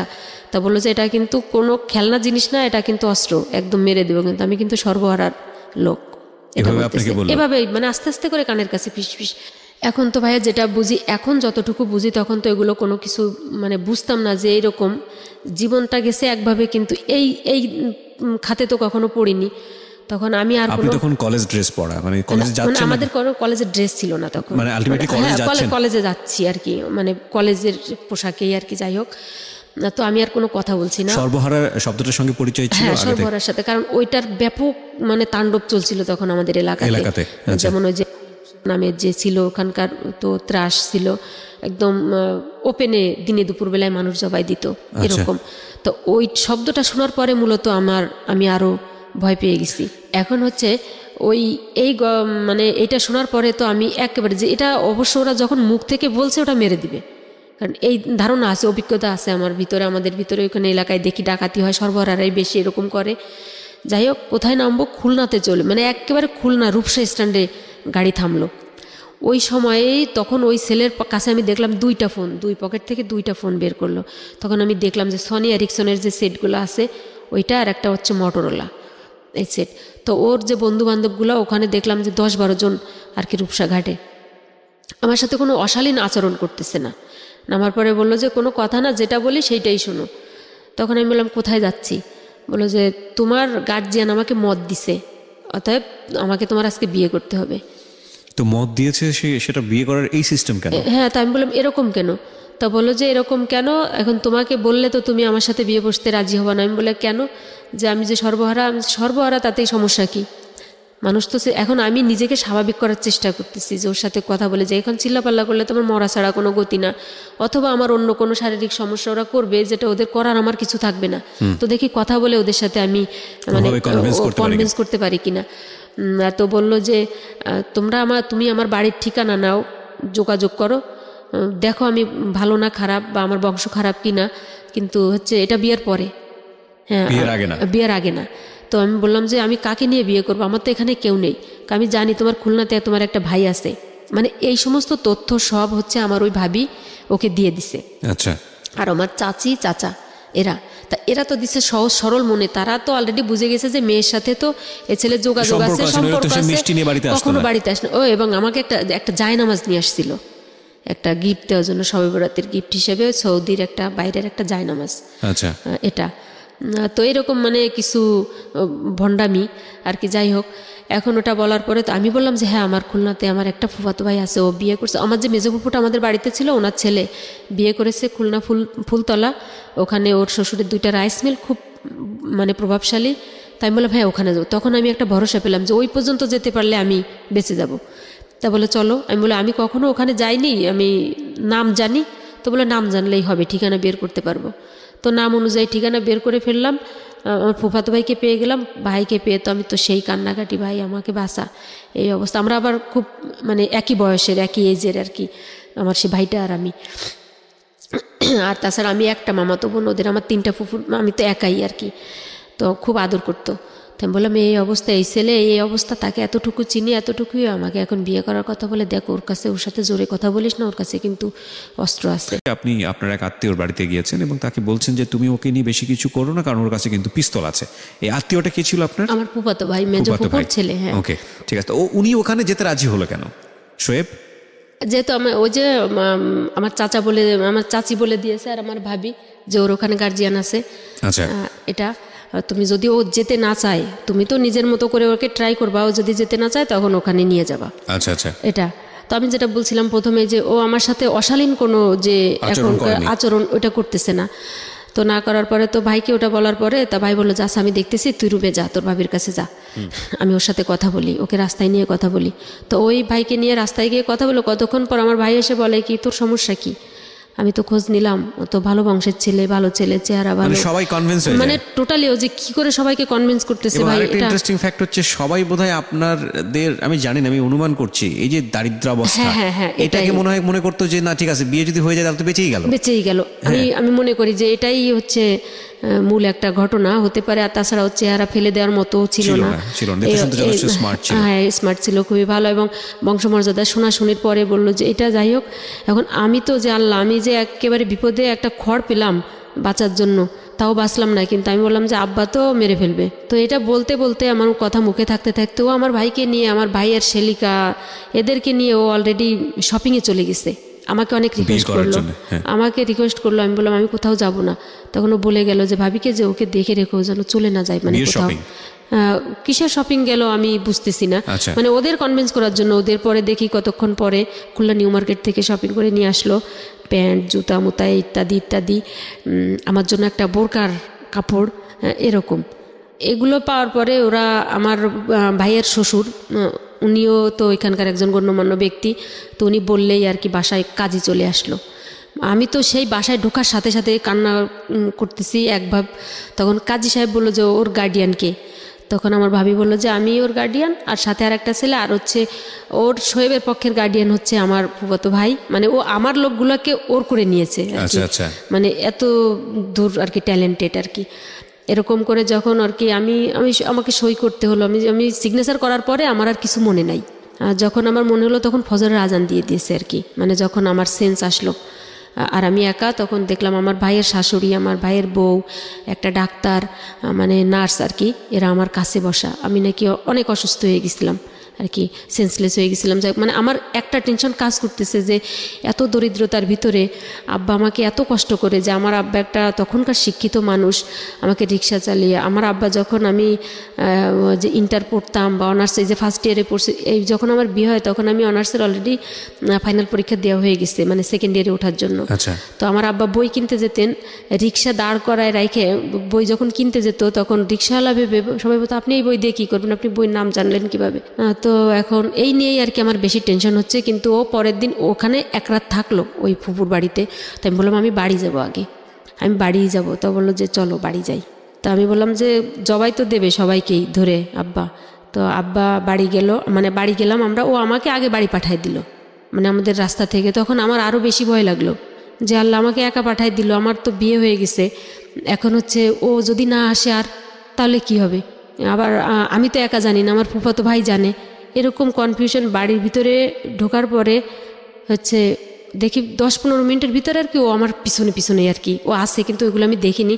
আসার পরে তো বলল যে ওই ভাবিকে বলল যে ভাবি আমরা বিয়ে করছি। আমার মা তো ভাইয়া সেই যে দৃশ্য সেটা আমার জীবনে ভোলার না। সে মা একটা চিৎকার দিয়ে যে সেই গড়াগড়ি করে কান্না, সে কান্না পৃথিবীর আকাশ পাতাল ভারী করা কান্না। মা বলল যে তুই কি এটা কি করলি, যে আমাদের জীবন তো এখনো সেই কলার পাতায়। তো আমি একটা পরের ছেলে, আমি ওকে মানে কোথায় বসতে দিব, বা তোদের কোথায় রাখবো, বা তুই এখন বিয়ে করলি আমাদের সব কিছু অন্ধকার করে দিয়ে, যে আর তো আমাদের তো সেই ভিখারিই থাকা লাগবে, মানে তোরে নিয়ে কত স্বপ্ন ছিল। তো আমি আর কি করবো, আমি মায়ের কাছে মানে ভয়তে, আমি তো নিজের ভিতরে নিজের ভয়ে আমি বাঁচি না, কিন্তু মায়ের এই আর্তনাদগুলো মানে আমার আরও বেশি মানে মানে কি বলা যায়, মানে কাতর করে দিছে। আমি মায়ের সামনে দাঁড়াতে পারতেছি না, যে মা বোধহয় আমাকে এখনই মেরে ফেলবে। আমার ফুপু অলরেডি তখন ওখানে আসে, তখন ফুপু বুঝাতে লাগলো। আমার চাচা চাচি তো সেই খুশি, তখন তারা মাকে বুঝালো। তখন মা শুধু বললো ও যেন আমার সামনে আসে না। আব্বা বাড়ি চলে আসলো। তো দেখলাম যে আব্বাকেও কনভিন্স করে ফেলছে। তো আব্বাকে কনভিন্স, কিন্তু আব্বা মাথায় হাত দিয়ে অনেকক্ষণ বসে থাকলাম। আমি আব্বাকে কখনো কাঁদতে দেখিনি ভাইয়া। আমার এই বয়সে আব্বাকে আমি হাউমাউ করে আমি জীবনে 2 দিন কি 3 দিন কাঁদতে দেখছি। মানে আমার এখন 36 ইয়ার চলে বয়স। আমি এই 3 দিন আমার এই লাইফে আমি আব্বাকে 3 দিন কাঁদতে দেখছি। তো আব্বা মাথায় হাত দিয়ে মানে বসেই আছে, মানে 2 মাথায় 2 হাত দিয়ে। আমি আর আব্বার কাছে আসছি না। বললো যে বাবা ভুল করছি, ওর দোষ না, ও এখনও আমাকে মেনে নিতে পারতেছে না, তা আপনারা আমার বাড়ির খোঁজ খবর নিয়ে দেখেন। তা বললো যে যাই হোক, যা হবার তা তো হলোই, দেখি এখন কি করা যায়। তো তুমি তো আমার সব কিছু দেখলা জানলা, তুমি আমার এই সর্বনাশটা কেন করলা? তা আমার একটা ঘর নাই। তখন কি জানতে পেরেছে আপনার ফ্যামিলি সব মেম্বাররা যে ওর সর্বহারা? না, ওটা কেউ জানে না। ওটা কেউ জানে না, ওটা শুধু আমি, ওই শব্দটা আমিই জানি। হ্যাঁ, এটা বলার। এবং তখন অলরেডি ও হচ্ছে ওয়ান্টেড বলতে মানে পুলিশের জায়গা থেকে ওয়ান্টেড তখন। হ্যাঁ, পুলিশের জায়গা থেকে। এবং হচ্ছে যখন প্রথম বিএনপি সরকার যে চিরুনি অভিযান চালায়, আচ্ছা, যে তখন লিস্টেড যে থাকে, ও হচ্ছে সেই লিস্টেড আসামি ছিল। এবং ওর যে এই যে মানে বিয়ে করার এই মূল উদ্দেশ্যটা, ওর একটা শেল্টারের দরকার ছিল, যে এমন একটা জায়গায় একটা শেল্টার নিবে যেখানে ও থাকতে পারবে, মানে এরকম যে ওকে দেখবে না, কেউ ধরতে পারবে না, এলাকা ছাড়া বাইরে, এরকম। এই জন্য ওর এত মানে আগ্রহ যে আমাদের কিছু নেই। তারপরে তো বললো যে এরকম দুর্বল একটা জায়গায় আঘাত করলো, মানে আসলো যে যেখানে ওকে অ্যাভয়েড করার মতো ক্ষমতা কারো না থাকে, মানে এরকম মানে কুল ব্রেনের আর কি চিন্তা ভাবনা করে ও আগালো। পরে এভাবে চলছে। এখন আমি পড়াশোনা চালাচ্ছি, কিন্তু ওই ভাইয়ের ঘরের একটা পিছনের বারান্দার একটা রুমে ওখানে আমরা থাকতাম। আমাদের ঘরে তো থাকার জায়গা নেই। তো আমার ওই চাচাতো ভাইটা বাড়িতে আসলো। বাড়িতে আসার পরে, মানে সংক্ষেপেই বলি, ও আসার পরে ও আমাদেরকে মানে ওর ঘর থেকে নামাই দিল। মানে ওর ভিতরে আর একটা টেন্ডেন্সি ছিল, কি খুব খারাপ উদ্দেশ্য ছিল আমাকে নিয়ে, যে কোনো কালে ও চাচাতো, মানে আমার আব্বা তো খুব নিডি, তো যে কোনো সময় হয়তো আমি পড়াশুনো করতেছি, এরকম আমি বড় হয়েছি, তো ও যে কোনো একটা প্রলোভন দেখায়, ও হয়তো আবার আমাকেও বিয়ের প্রস্তাব দিবে বা বলবে যে চাচা ওকে আমাকে দাও, মানে এরকমের একটা টেন্ডেন্সি। চাচাতো ভাই খুব বয়স্ক, মানে ও এরকম শয়তান কোয়ালিটির। কিন্তু এটা তো কখনোই বুঝতে পারতাম না, জীবনে কখনো কল্পনাও করিনি। ও যার কারণে ওই যখন দেখলো যে বাড়ি এসে আমার বিয়ে হয়ে গেছে, তখন হচ্ছে আমাদের ওর ঘর থেকে তো নামাই দিল। আর আব্বাকেও খুব ভাবে আপনাদের নামে দিল, মানে ওর ঘরেই মোটামুটি আশ্রয় ছিলেন আপনারা? হ্যাঁ, ওর ঘরের পিছনে বারান্দাটা থেকে বের করে দিল আপনাদেরকে। হ্যাঁ, পুরো ফ্যামিলিকে? মানে না, আমার বাবা মা তো পাশের ঘরে ওই যে ছোট একটা দোচালা একটা কুড়ে ঘরের ভিতরে থাকে, তো ওখানে তো জামাই নিয়ে থাকা যাবে না। আর ও তো বেসিক্যালি আমাকে ওর বাড়িতে নেয়নি, ও তো আমার বাড়িতেই, আমার বাবার বাড়িতে। আচ্ছা, মানে শোয়েব? হ্যাঁ, শোয়েব। এখন তো ওখানে বললো যে আচ্ছা সমস্যা নাই। ও তখন করলো আমাদের বাজারে গেল, আমাদের ওখানকার বাজারে। হ্যাঁ, বাজারে যাওয়ার পরে হচ্ছে একটা টিনের দোকানে গেল। টিনের দোকানে গিয়ে হচ্ছে 2 বান টিন নিল।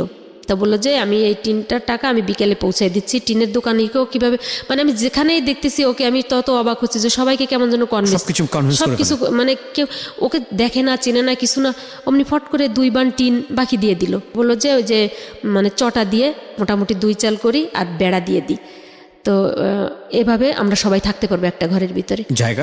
ঘরের জায়গা তো আমাদেরই, যে ঘরের পরে কুড়ে ঘরটা ছিল আর কি, ওইটা চেঞ্জ করে ফেললো। আমি কিন্তু এত ঝড়ঝাপটার ভিতরে ভাই, আমি কিন্তু মানে পড়াশোনা বন্ধ দিচ্ছি না। তখন আপনি কিসের স্টুডেন্ট? আমি তখন অনার্স, এই যে সেকেন্ড ইয়ারে উঠে গেলাম। হ্যাঁ, কিন্তু আমি জীবনে আমার এই যে অনার্স সেকেন্ড ইয়ারের লাইফ এই পর্যন্ত ভাই, আমি জীবনে কোনোদিন নতুন বই কাকে বলে আমি বই পাইনি। ওই যে 6-7-এ যখন পড়ছি তখন হচ্ছে, আগে তো মনে করেন যে 6-এ একটা গ্রামার বই কিনলে ওটা দিয়ে এসএসসি পরীক্ষা দেওয়া যেত একটা বই দিয়েই। তো আমি ওই যে 7-8 বছরের পুরনো যারা 7-এ পড়ে ফেলে রাখছে বই, ওইগুলা কিনতাম সেট ধরে 30, 40, 50, 60, 70, 80 এরকম টাকা এরকম দিয়ে। তো ওরকম করে। আর হচ্ছে আমার কলেজ লাইফে এখনও খোঁজ নিলে দেখা যাবে বাগেরহাট পিসি কলেজে এ যাবৎকালেও মনে হয় সর্বরেকর্ড হচ্ছে আমার, যে লাইব্রেরি থেকে সেমিনার থেকে বই নেওয়া।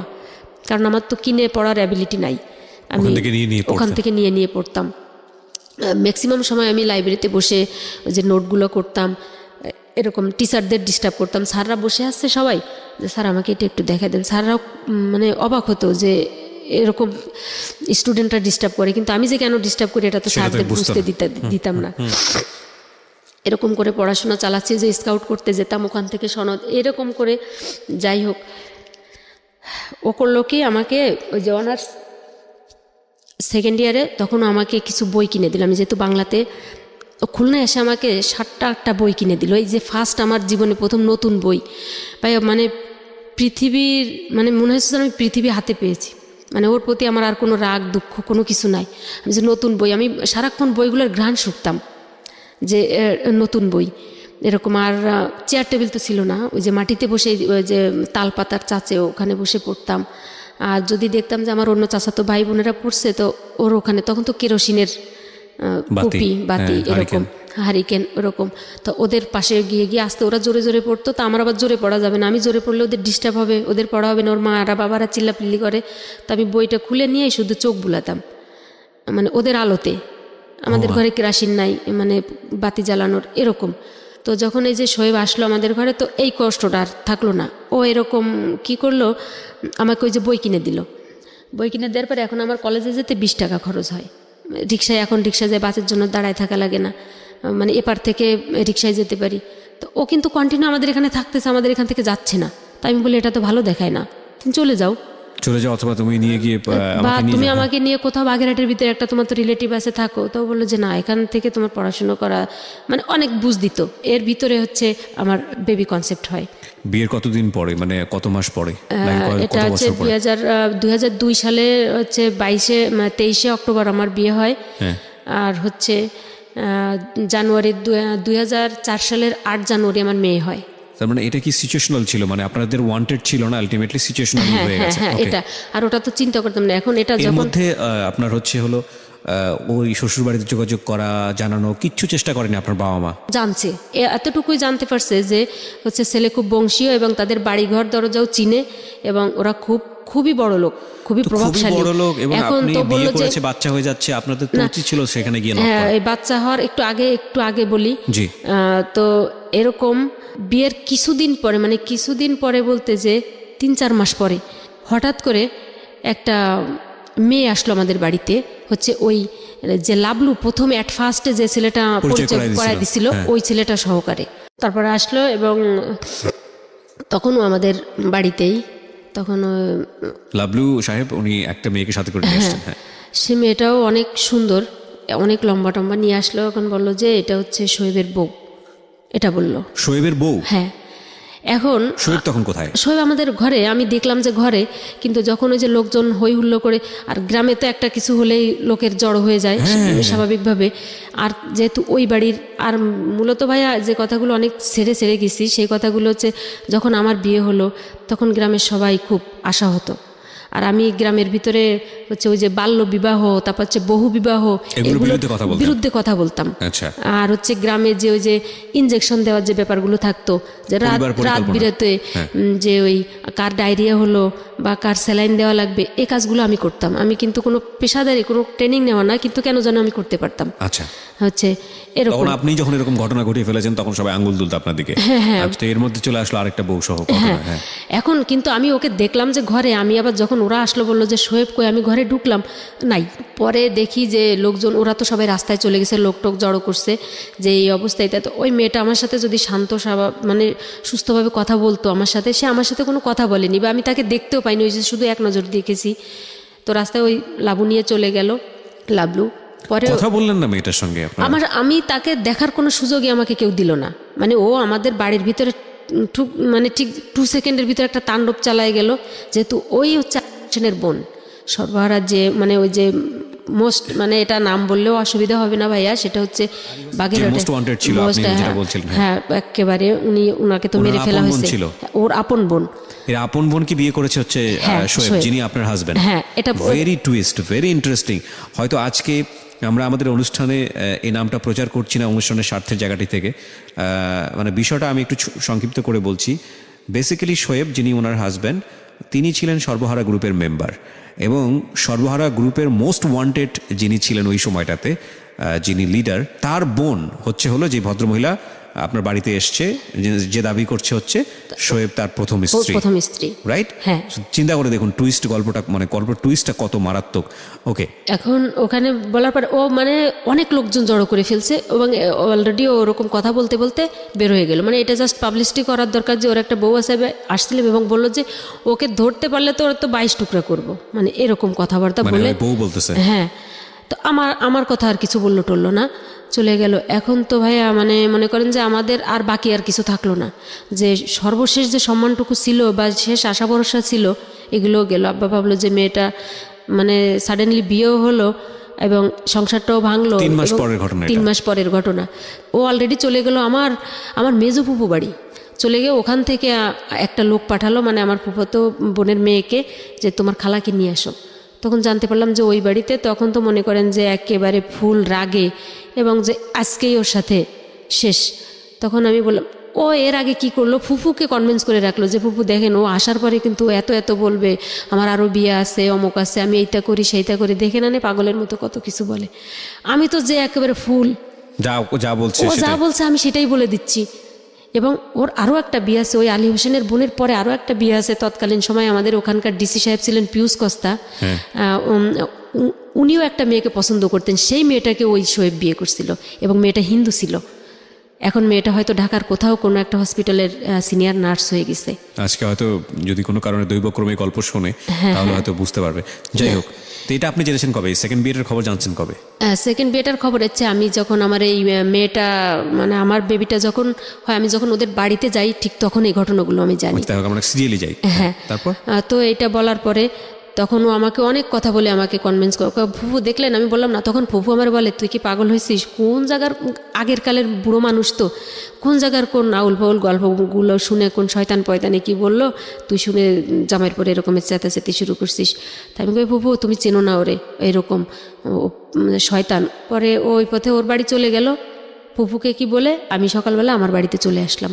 তো মা ওরা সবাই চিন্তিত, সবাই এই যে কি হলো বা কি দেখি এইগুলা। তাই বললাম এগুলো বাদ দাও, ওগুলো আর কোনো কথা বলো না, আমি কলেজে যাই ঠিক মতো। একদিন পরেও আবার আমাদের বাড়িতে চলে আসলো। আচ্ছা, চলে আসার পরে বললো যে এগুলো কোনো কিছু না, এগুলো হচ্ছে আমার শত্রুপক্ষ, অমুক সমুক এই সেই, মানে যেগুলো বলা দরকার। এখন ওর কথা আর কেউ বিশ্বাস করে না। এখন ওই একদিন পরে আমাদের বাড়ি থেকে আমার বাড়ি আসার পরে ও আমাকে সার্বক্ষণিক 24 ঘন্টা খুব চেকে রাখে, মনিটর করে। হ্যাঁ, এবং আমি হচ্ছে ভাবিকে বললাম যে ভাবি এগুলো এখন আমার তো কিছু প্রোটেকশন দরকার আছে, কারণ এই মুহূর্তে তো বাচ্চা নেওয়া কোনো মতেই সম্ভব না। তো ইন দ্য মিন টাইম আপনি কি এই যে পিস্তল ধরা, আপনাকে যে চিন্তায় করে নিয়ে যে বিয়ে করা, এগুলো ঘটনা কি আপনার বাবা মাকে বলেছেন? হ্যাঁ, তখন সবাই মোটামুটি সবকিছু জেনে গেছে। সব জেনে গেছে আর কি সবাই এগুলা। এখন বলো যে এখন তো ভালো, ও এটা বলে কনভিন্স করে যে আমি ভালো হতে চাইলে আপনারা আমাকে সুযোগ দিবেন না। তার মানে ও মোটামুটি আপনারা সবাই তখন জানতেন যে ও সর্বহারা গ্রুপে? হ্যাঁ। আচ্ছা। এখন বলে যে আমি ভালো হতে চাইলে আপনারা কি আমাকে সুযোগ দিবেন না? আমি হচ্ছি মানে সর্বহারা এই নামটা শুধু আমার ফ্যামিলির লোকজনগুলো, আমার ঘরের লোকজন, মানে আমি আব্বা মা ছোট ভাই, ওরা তো দুইজন ছোট, পাশের ঘর আলাদাদের জানতে দিই না, কারণ ওরা আবার একটা দুর্বল পয়েন্ট পাবে, কারণ সবাই তো চিরদিন মানে মিত্র থাকে না, এরকম। তো এই শব্দটা যেন ওরা না জানে। তখন বলবে যে অমুকের একটাই জামাই, সে আবার হচ্ছে এই কোয়ালিটির, এমনি আছে যা হবার হয়েছে। তো এটা বলার পরে এখন আমি বলি ভাবি এই অবস্থা, কিন্তু ও এই কারণে আমাকে সবসময় চেকে রাখে যে আমি কোনো ধরনের কোনো পদ্ধতি ইউজ করি কিনা বা কিছু। মানে ও চাইতো যে বেবিটা আসুক? হ্যাঁ, ও মনে প্রাণে চাইতো একটা বেবি আসুক, কারণ বেবি, ওর ভয় থাকতো যে কোন সময় আমি তো কখনোই ওর সঙ্গে থাকবো না, আমি পড়াশোনা করছি সিচুয়েশন বুঝেই আমি ওর থেকে ডিডাক্টেড হয়ে যাবো, এরকম আর কি। এই কারণেও কিন্তু ওর মনোবাসনায় ঠিক হলো। তো এরকম করে অলরেডি তখন হচ্ছে ওই যে সর্বহারার যে লিডার, উনি তখন প্রচুর সক্রিয়, এবং বোন যাওয়ার রিপোর্ট দেওয়ার পরে যে ও তো আর একটা বিয়ে করছে ভাইয়া, তখন ওকে মারতে আসলো আমাদের বাড়িতে, আমাদের এলাকার একজন লোককে নিয়ে আসলো। ও আবার বলল কি, ওই দিন সকালে আমাকে বললো যে আমি একটু বাড়ি যাচ্ছি, আমি বাড়ি গিয়ে আমি 1 সপ্তাহ পরে আসতেছি, তোমার তো এখন খুব মানে সময় তো চলে আসছে, ডেলিভারির সময়, আমি আসতেছি। এটা বলে ও তুমি ঠিকমতো খাওয়া দাওয়া গোসল টোসল করো, এগুলো সব মানে খুব টেক কেয়ার করতো আমাকে। তো আমি ওই সময় আমার বই হাতে থাকতো যে না জানি এরপরে কোনো সমস্যা হয় কিনা, আমার পরীক্ষা সামনে, ফাইনাল ইয়ারের পরীক্ষা অনার্সের। তো ওই আলী হোসেন আসলো, আসার পরে আলী হোসেন হচ্ছে একটা স্টপেজ আমাদের ওখানে পিরোজপুর আর হচ্ছে বাদালের মাঝখানে বনগ্রাম নামক একটা জায়গা আছে, ওখানে একটা ব্রিজ ভেঙে গেছে, মানে বাস আর কি 2 পাশ হয়ে গেছে, এই পাশের বাসের লোক নেমে ওই পাশ থেকে উঠে যায়, ওই পাশ থেকে নামাই দেয়, এরকম। কিন্তু ওই মিডল পয়েন্টে ওকে ওখানে মানে অ্যাটাক করছে, অ্যাটাক করার পরে ওখানে ফায়ারিং হয়েছে, ফায়ারিং হওয়ার পরে শোয়েবকে অ্যাটাক করেছে। হ্যাঁ, হওয়ার পরে ওইখানকার একটা ছেলে, মানে আমাদের দিকের একটা ছেলেই ওকে সিস্টেমে কিভাবে যেন ওকে বিপদসীমা আর কি মুক্ত করে দিছে, যে ভাই এইবার আপনি যান, আপনি এবার ফ্রি, এরকম ওর ভিতর থেকে। ও একদম দৌড়াতে দৌড়াতে আমাদের বাড়ি আসলো। আমি বললাম যে তুমি 1 সপ্তাহের কথা বলে গেলে এখনই চলে আসলা? তখন হচ্ছে আমার আব্বা আমারে হাতে পায়ে ধরে বলে যে এই অবস্থা, এখন ওর যে বাচ্চা, এটা তো আমার বংশধর, এখন ওরা যদি আসে তো ওকেও তো মেরে ফেলবে। তখন হচ্ছে সমস্যা, তাইলে এক কাজ করেন আমি ওকে নিয়ে চলে যাই। এখন মা বলে যে এই অবস্থায় মেয়ে আমি কোথায় দিয়ে পাঠাবো, তো লোকে কি বলবে? তখন বললেন যে আমার আম্মা অসুস্থ, ওকে দেখার চাইছে, মারা যাওয়ার মতো অবস্থা, এখনই নিয়ে যাচ্ছি ওকে। এটা বলে বাড়ির ভিতর সবাইকে ওটা বলা হলো। আমি তো সেই কান্নাকাটি যে বুঝছি যে এবার তো মরা ছাড়া নির্ঘাত আর কোনো গতি নাই, একটার পরে একটা দুর্যোগ। পরে আমরা আসলাম আমাদের বাজার থেকে, 2 জন 2 দিক হয়ে গেলাম। ও আমার আব্বাকে বলে কি যে আপনি আমাকে অন্য পথে আমার নামায় দেন এমন জায়গায়, যে আমি ওই পথে আমার বাড়ি যাই, আর ওই পথে ওর খালা বাড়ি থাকুক, কালকে সকালে ওই পথে আমাদের বাড়ি যাবে, আমি ওইখান থেকে এসে ওকে ওই পথে নিয়ে যাব। এটা বলে দিল, চলে গেল। আমি আমার খালা বাড়িতে গেলাম। পরের দিন আব্বা ওকে রেখে আসলো আমার ছোটো কুকুর বাড়ি থেকে, ওই পথে ওকে পাঠাই দিল। রাতে আব্বাকে একটা চিঠি লিখে দিল, বলে এটা নিয়ে আপনার মেয়েকে দিবেন, আপনি পড়েন না। আব্বা আবার ওটা নিয়ে রাতে আম্মার কাছে দিল, আম্মা আবার সকালে আমার খালা বাড়িতে গেল। এদিক তো বাড়ি থেকে সবাইকে বলে আসলাম যে আমি শ্বশুর বাড়ি যাচ্ছি, এরকম শাশুড়ি অসুস্থ, চলে যাচ্ছি। সবাই মেনেও নিল বিষয়টা। তো সবাই বললো যাক, 1 কাজে 2 কাজই হলো, মেয়েটার শ্বশুর বাড়িও দেখা হলো, আর হচ্ছে এখন মানে স্বীকৃতিও যেটাকে বলে। সবাই তো বুঝতো কম বেশি যে হয়তো ছেলে একা একা বিয়ে করছে, এই জন্য বাড়ি থেকে কেউ মেনে নেয়নি, বাবা গরিব এই জন্য।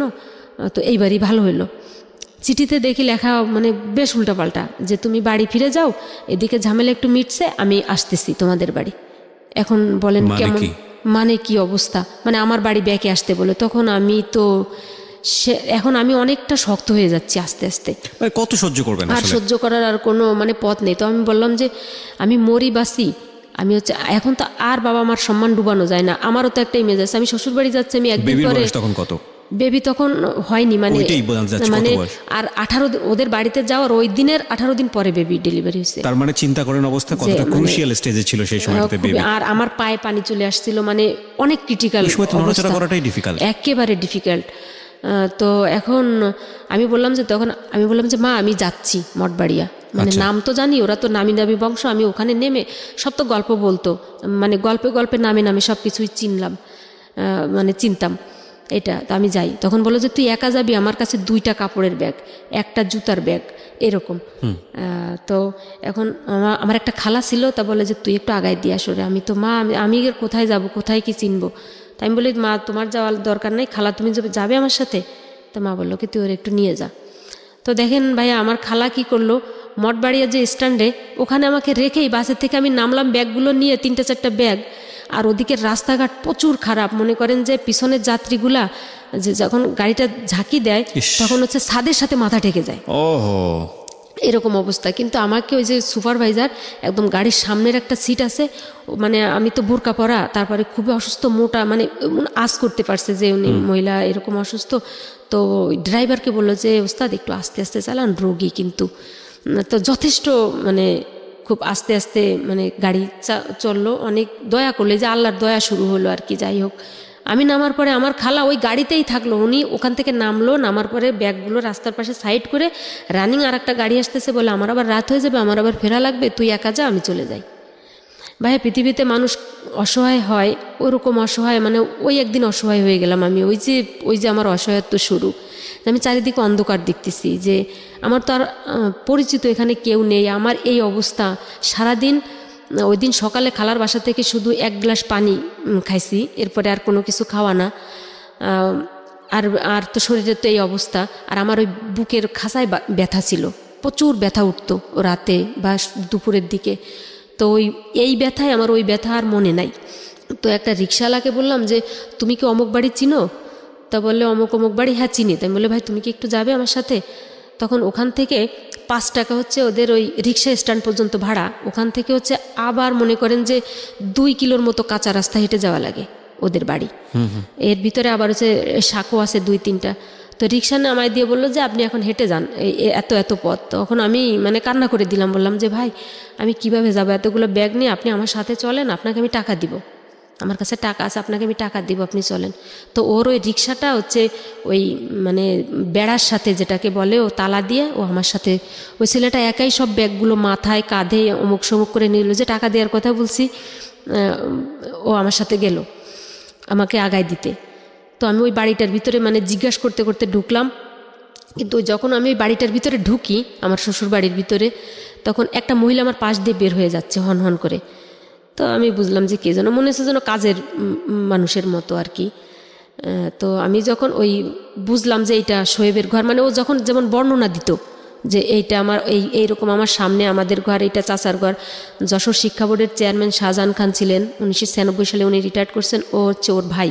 আর হচ্ছে 2টা যে সিভিল ইঞ্জিনিয়ার, যে ওর 2টা চাচাতো ভাই, ওনারা ঢাকাতে, মোটামুটি ভালো সম্ভ্রান্ত ফ্যামিলি।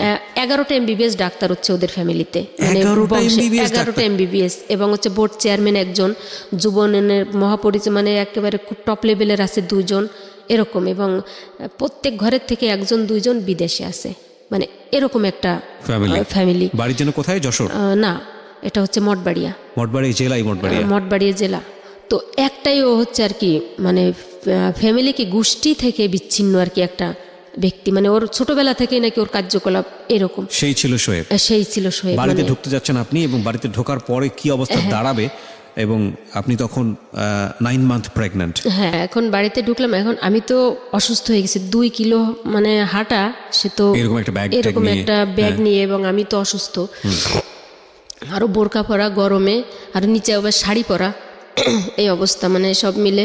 তো ওই যে ওই সিঁড়িটা দেখে আমি রিক্সাওয়ালাকে বললাম যে ব্যাগগুলো এখানে রাখো, আমি বসে পড়লাম। সামনে সিঁড়ি, বাঁধানো সিঁড়ি, হচ্ছে মানে বিল্ডিং 1 তলা। আমি বসলাম, বসার পরে ওই মহিলা আবার ব্যাকে চলে আসলো, পিছনের থেকে ঘরের ভিতরে ঢুকলো, মানে ওনাকে ঢুকতে দেখলাম।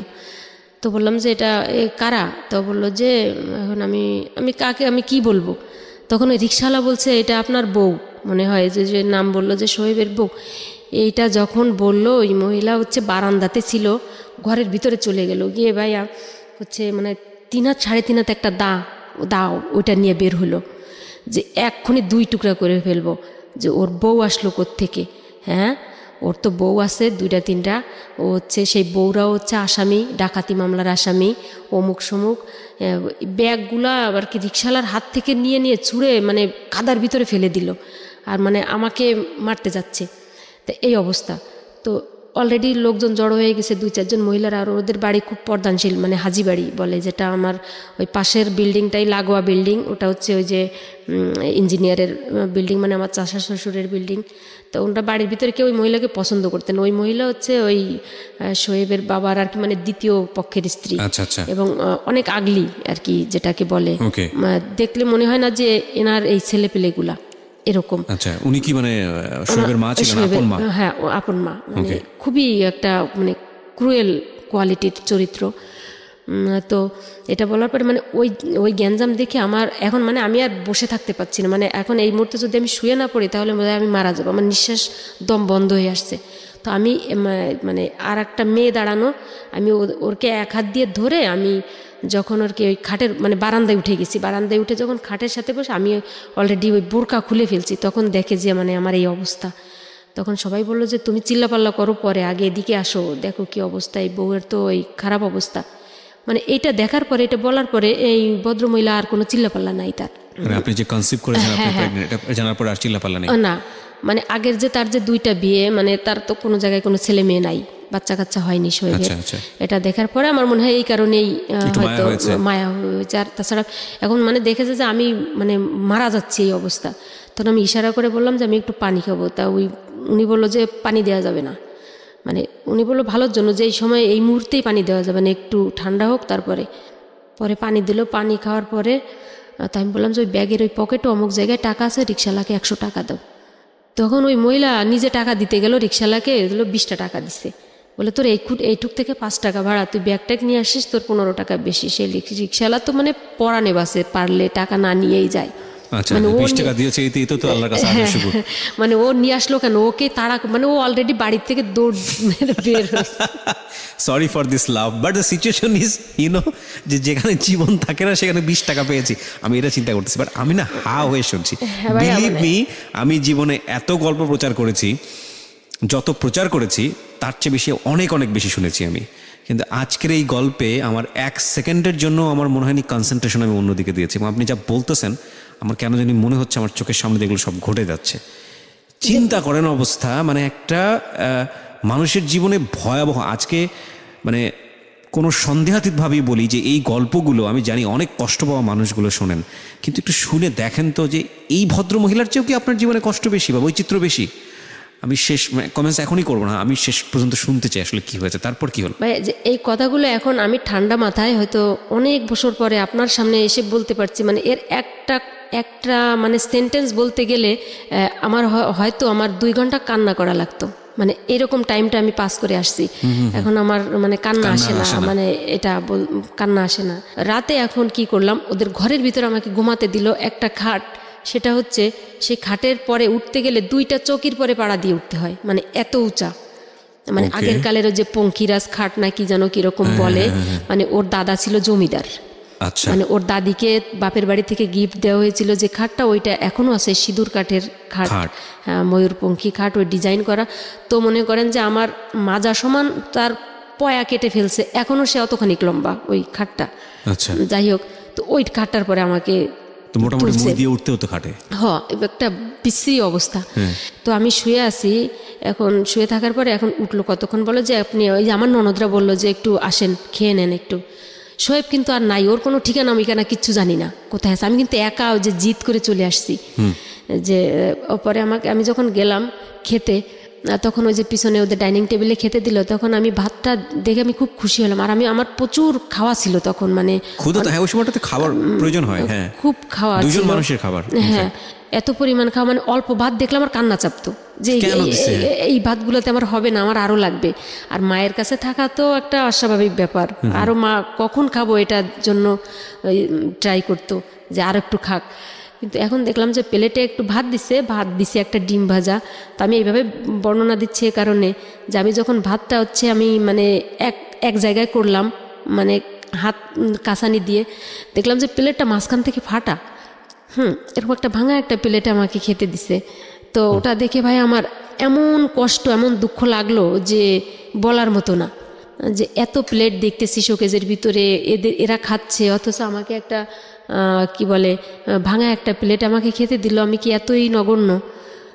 তো আমি একটা অজুহাত দিলাম, আমি বললাম যে আমার খুব পেটে ব্যথা করছে, আমি এখন আর খাবো না। মানে আমি একটা ভাতও মুখে দেইনি আর কি, আমি উঠে আসলাম ওইটা দেখে, ওই প্লেট আমি ওদের বুঝতে দিলাম না যে আমি ভাঙা প্লেটের জন্য খেলাম না আর কি। আমি তখন মনে প্রাণে চাইছি যে আমার যে বাচ্চাটা আসুক, এটা যেন জীবিত না আসে পৃথিবীতে ভাইয়া, আমি এটা চাইতাম। This is the hardest and cruellest reality, প্রিয় শ্রোতা। এই জন্যই আমরা বলি যে নাটক উপন্যাসে যা হয় বাস্তবতা তার থেকে শতকোটি গুণ ভিন্ন।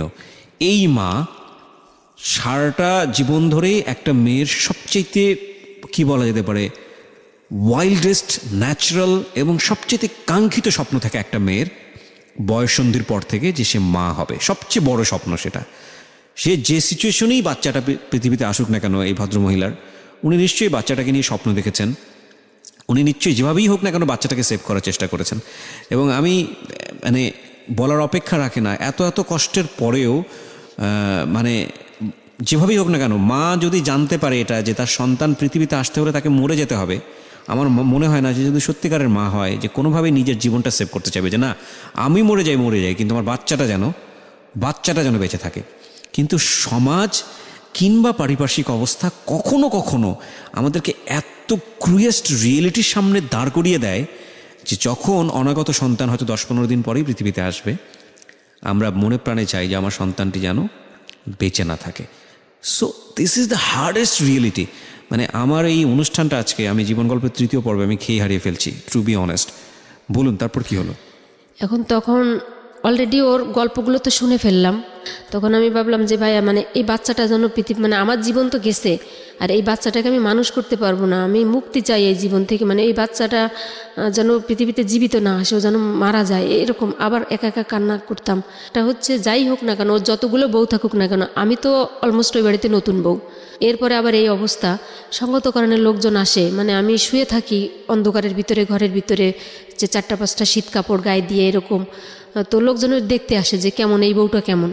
তো সবাই দেখে আমার, কিন্তু ওই যে এত বিপদের ভিতরেও, ওই যে কাপড় চোপড়ের ভিতরেও আমার 2টা বই ওর ভিতরে ঢুকানো, যে না জানি আমি এর ডেলিভারির পরে কত অসুস্থ হয়ে আমাকে পড়াশুনো করতে হবে, আমার মাথায় এটা থাকতো সবসময়।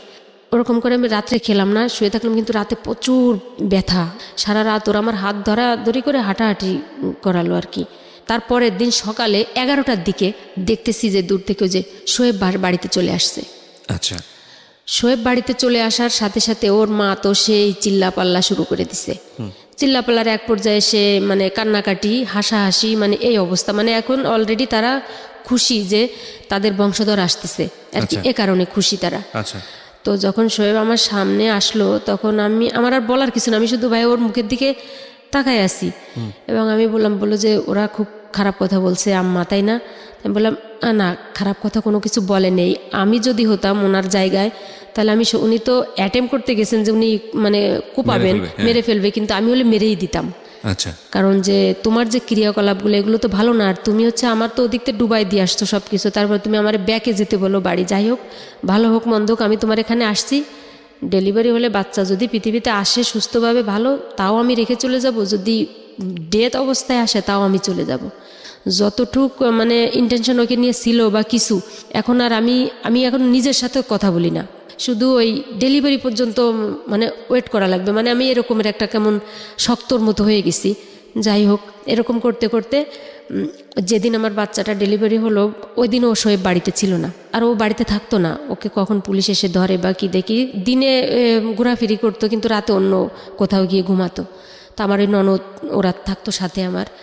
যাই হোক, বাচ্চা ডেলিভারি হলো বাসায় বসেই নর্মালে। ওই দিনও আমাদের বাড়িতেই ছিল।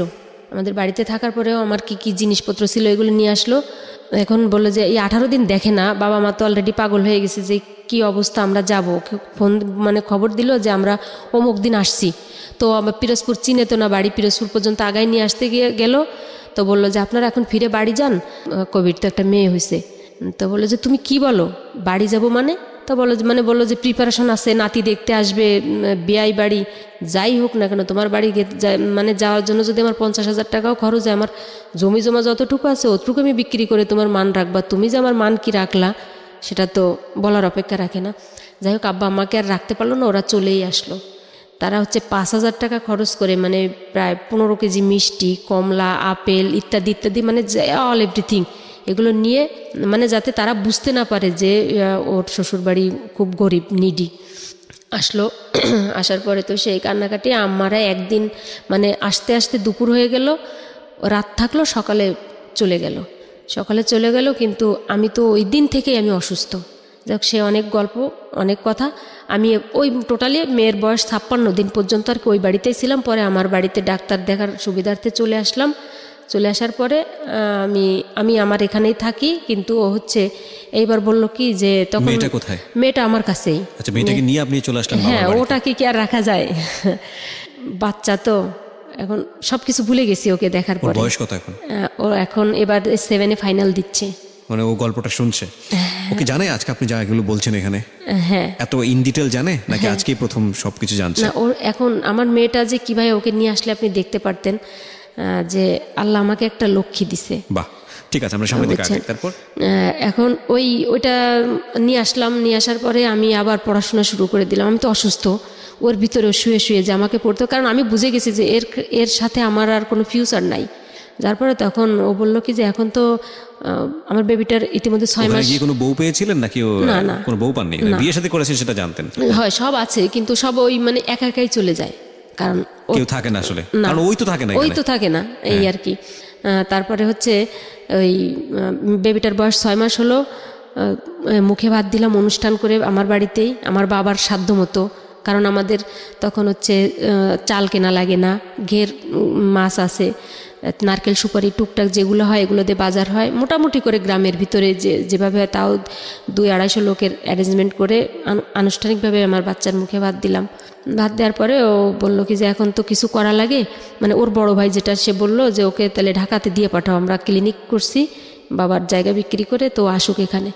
বললাম ভালো, দেখো এবার লাইফ ঠিক হয় কিনা, তুমি চলে যাও। দিয়ে পাঠালো। তখন অলরেডি আমার অনার্স পরীক্ষা শুরু হয়ে গেল, ফাইনাল ইয়ারের। আমি পরীক্ষা দিচ্ছি, ও যাওয়ার পরে 1 মাসের ভিতরে 3 বার বাড়িতে আসলো। বাচ্চা রেখে আর ও থাকতে পারছে না, তো বললো যে পরীক্ষাটা হোক তার নিয়ে যাব। তখন আমার ওই বড় ভাসুর যা বলে, ওর বড় ভাই বললো যে আমার শাশুড়িকে যে তোমার ছেলে বউ ঢাকায় নিয়ে আসো, কারণ এই ক্লিনিক রেখে নতুন ব্যবসা রেখে এরকম বারে বারে যাওয়া এটা ব্যবসার জন্য ক্ষতিকারক। তা বললো যে বউর তো পরীক্ষা দিক, তারপরে যাক। এখন ভাই ওই যে পরীক্ষা তো হলো মানে মাসব্যাপী, 1.5 মাস বসে পরীক্ষা হলো, কম্প্রিহেনসিভ টোটালি 1.5 মাস লাগলো। তো আমি বললাম যে আজকে তোমার পরীক্ষা শেষ। ও চলে আসলো। তো আমি বললাম তাহলে চলো আমরা কালকে ঢাকায় যাই। এখন সে আমাকে আর ঢাকায় নিবে না। তা বলো তুমি এখানে থাকো, তোমার রেজাল্ট দিবে, তুমি মাস্টার্সে এখানে পড়বা। মানে এর ভিতরে অলরেডি ও আর একটা বিয়ে করে ফেলছে ঢাকাতেই। তখন এখন দেখি ওর মানে আচরণে পরিবর্তন, আমাকে নিবে না। আমার এত দিনের স্বপ্ন, আমার আব্বা বলছে যে আমার মেয়ে পড়াশোনা করবে, এখানে থাকলো, এত কিছু কাহিনী হলো, ও এখন আমাকে ঢাকায় নিতে চাচ্ছে না। তাই আমি বললাম কেন, তুমি কি আর একটা বিয়ে টিয়ে করছো নাকি কোথাও যে আমাকে নিতে তোমার অসুবিধা? টোটালি সে আনবেই না আমাকে। এক পর্যায়ে সেই রাতে মানে এই যে 3.5 বছর ওই অবধি হয় আর কি ওর সাথে আমার থাকা, আমাকেও কখনো টর্চার করেনি, মানে কখনো আমাকে গায়ে হাত তুলেনি, এগুলো কখনো করেনি। তো এখানে আমার একটা এমন জোরে একটা থাপ্পড় দিল, আমার একটা কানের দুল একবার ভেঙে কানের ভিতরে ঢুকে গেল।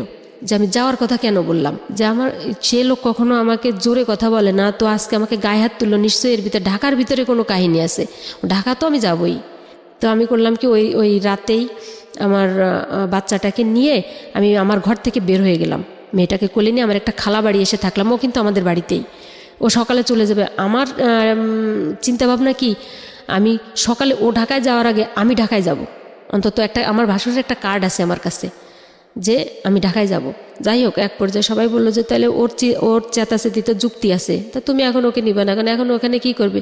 তুমি ওকে পার্মানেন্টভাবে না নিতে পারো, তুমি বেড়ানোর জন্য তো নিতে পারো, যে তোর পরীক্ষা হয়ে গেছে, একটু রিক্রিয়েশনের দরকার আছে, নিয়ে যাও। তো সবাই যখন বললো যে সবার জবাবদিহিতা দেওয়া লাগে, তাও বললো যে চলুক বলে মোটামুটি আমার ওই বাড়িতে একটা কোনো টুকরা মানে কিছু নাই, কাপড় চোপড় এভরিথিং সব কিছু নিয়ে আমরা চলে আসলাম ঢাকাতে। আসলাম আমার ওই ওর বড় ভাইয়ের বাসায়। তো যাই হোক 13 দিন ছিলাম ওই বাসাতে। এই 13 দিনের ভিতরে ও একদিন ওই বাসাতে আসেনি, থাকেনি আমাদের সাথে, ওই ক্লিনিকেই থাকে। রাতে নাকি ওর ক্লিনিকে থাকা লাগে, কিন্তু ও রাতে ওই ক্লিনিকে থাকার নাম করে ও হচ্ছে ওই মহিলার কাছেই থাকে। যাই হোক, পরে ওর ভাই করলো কি বাসা চেঞ্জ করে দিল, আমাদের ওই পুরনো বাসায় রেখে 30 তারিখে বা 1 তারিখে ঢাকা। তখন তো আমি বুঝতাম না যে বাসা ভাড়া কাকে বলে, ওই যে গ্যাস বিল, কারেন্ট বিল, এগুলো সম্পর্কে কোনো ধারণা নাই। তাও 1 তারিখে নাকি বাসা ছাড়তে হয়। তো ওরা আমাদের 29 তারিখে বাসা ছেড়ে চলে গেল। আমাদের 2 মা বেটিকে ওই বাসার ভিতরে রেখে সব মালামাল বের করে ফ্ল্যাটের ভিতরে, 5তলা ফ্ল্যাট, মানে 5তলার পরে একটা রুমের ভিতরে বললো যে শোয়েব আসতেছে, তোমরা এখানে থাকো। ওরা সবাই চলে গেল আমাদের রেখে। আর একটা পাতিলে অল্প একটু ভাত আর একটা আলু সিদ্ধ এটা রেখে সবাই চলে গেল। তো শোয়েবকে এটা ক্লিনিকে গিয়ে বলে যে আমরা ওদের রেখে চলে আসছি, আমরা বাসা ভাড়া, তুই বাসা দেখে আর কি এখন নিজের মতো করে থাক। ওই ফাঁকা ঘরের ভিতরে ওই রাতটাতে এখন থাকা লাগবে, একদিনে কোথায় বাসা পাবে? আর ওকে কেই বা বাসা ভাড়া দিবে? কোনো ফার্নিচার নাই, মানে টোটালি কোনো কিছু নাই। একটা ব্যাগেজে একটা বাচ্চা নিয়ে কি করা, টাকা পয়সারও দরকার আছে। ভাইয়ের সাথে আর কি ওর অলরেডি জ্ঞানজাম হয়েছে, এটা আমি জানি না, এই কারণে ওর ভাই এই ডিসিশনটা নিতে বাধ্য হয়েছে আর কি, কারণ ওর তোর ক্যারেক্টার ভালো না এ কারণে। তো ওই রাতে আমরা ক্লিনিকে গেলাম, ওই যে ক্লিনিকে, যে ডায়াগনস্টিক অ্যান্ড ক্লিনিক, যে 11:30 ছিল মিরপুর, ওখানে। তো ওই রাতে বাচ্চাটাকে নিয়ে আমরা 3 জনে ওই যে কি বলে রিসিপশনের যে রুমটাতে এরকম কার্পেট বিছানো, ওখানে মানে একটা কাঁথা বিছিয়ে, কিন্তু আমাকে আলট্রাসোনোগ্রাম রুমে যেতে দিচ্ছে না। আমি তো দেখিনি কখনো এগুলো, শহরের পরে ব্যাপার আমি একটু দেখি কোথাও যে এখানে থাকো এরকম। তখন বুঝি যে ওই মহিলা আবার আসছিল কিনা রাতে, এই কারণে কি আমাকে যেতে ওখানে নিষেধ করলো কিনা। যাই হোক, গেল, একটা বাসা নিল, টিন শেডের 3টা রুম সিরিয়ালি, মানে 3টা ঘর, মাঝখানের ঘরটা নিল হচ্ছে মনে হচ্ছে যেন 1 হাত মাথার উপরে আর কি চাটাই, ওই টিনের। তখন হচ্ছে 1 চৈত্র, ওই দিন শনিবার ছিল। তখন আমি বললাম যে 1 চৈত্র আরও শনিবার, আমাদের যাই হোক না কেন, 1টা আর 8টা দিয়ে শুরু হোক, এটাই কিন্তু আমাদের সংসার শুরু। তো শনিবার সংসারটা করুন, আর একটা দিন না হয় ক্লিনিকে থাকি, সমস্যা কি রাতে, এটা আমি বললাম।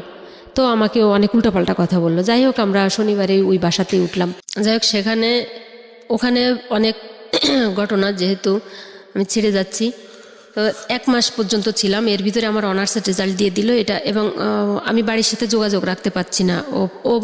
ওই 1 মাসেও আমি টোটাল, তখন চৈত্র মাস, ওই চালের অবস্থা এরকম, একটা ফ্যান নাই, একটা খাট নাই, কোনো কিছুই, বাচ্চাটাকে নিয়ে ওভাবেই ফ্লোরে আসি। তো এর ভিতরে ওর ভাইয়ের সাথে গ্যাঞ্জাম শুরু করে দিল, ওর ভাই ওকে ক্লিনিক থেকে বের করে দিল। আমি মানে ও দুপুরবেলা আসলো বাসাতে বাজার দিতে, তখন আমি সবসময় 3টা চেন পরতাম, মানে ও আমাকে দিছিল স্বর্ণের, বাচ্চার একটা আর আমার 2টা। তখন একটাই ছিল একটা আকিক পাথরের একটা লকেট ওয়ালা একটা চেন ছিল। তো দেখি ওই চেনটাই বড় আর কি, মানে অনেক বড়। তো দেখি ওই আমার গলা থেকে নিয়ে নিল চেনটা, তো ওই গলায় দিত যে থাকুক। এখন দেখি হঠাৎ করে ওর গলায় চেনটা নাই। তো আমি বললাম যে তোমার গলার চেনটা কোথায়? হঠাৎ হাত দিয়ে বলে যে পড়ে গেল নাকি কোথায়, আমার এক বন্ধুর বাসায় গেছিলাম, ওখানে তো শার্ট খুলেছিলাম, পড়ে গেছে নাকি। যাই হোক, এরকম একটা কাহিনী, কিন্তু ওই চেনটা ওই মহিলাকে দিয়ে আসছে। মানে ওখান থেকে একদিন রাতে এই কথা কাটাকাটির এক পর্যায়ে যে আমরা তো এখানে কিছুই চিনি না। মেয়েটা তখন অলরেডি অসুস্থ হয়ে গেল ওখানে, যে গরমের কারণে। আমাদের বাড়িতে নিয়ে আসলো, আমাদের বাড়িতে নিয়ে আসার পরে আমাদের রেখে ওই 1 দিন 2 দিন থাকলো, মানে 2 দিন। এই 2 দিনের ভিতরে আমার বাবা ঘেরে, আমাদের ওদিকে তো গলদা বাগদার চাষ হয়, চিংড়ি চাষ আমাদের বাগেরহাটের ওদিকে, ও মানে এগুলো বিক্রি করে দিল। বললো যে আব্বাকে বললো যে আর্জেন্টভাবে আমার টাকা লাগবে, আমি ক্লিনিকের জন্য আমার টাকা ইনভেস্ট করা লাগবে, ও এখানে 1 মাস থাকুক বাড়িতে, আমি ওদিকে গুছাই। মানে এভাবে ও তো কনভিন্স করার পাওয়ারটা অনেক বেশি।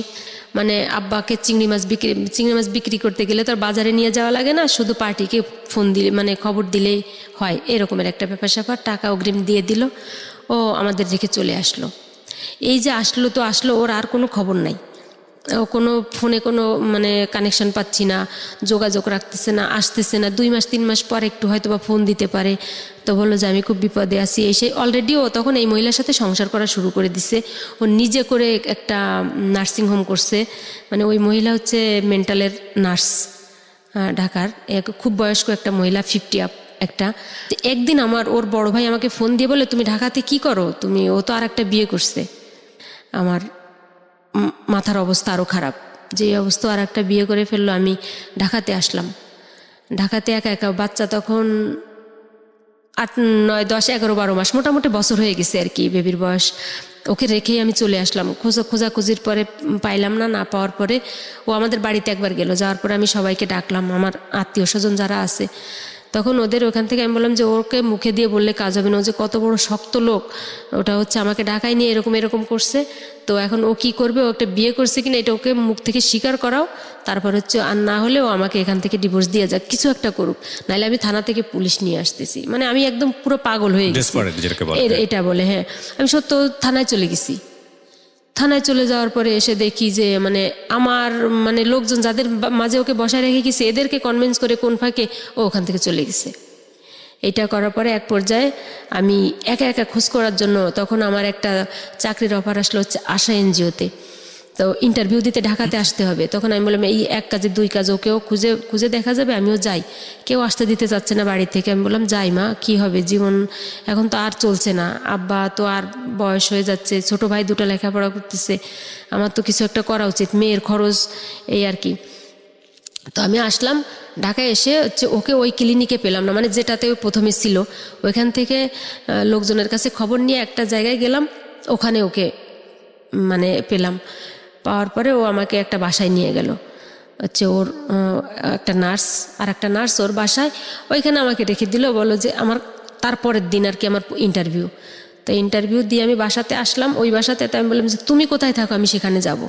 তো বললাম আমি একটা মেসে থাকি। আমি বলছি তাইলে সেখানে আমি যাব, আমি অন্তত দেখে আসি, অন্তত তোমাকে যদি খুঁজে না পাই অন্তত জায়গাটা তো চেনা থাকলো, এরকম।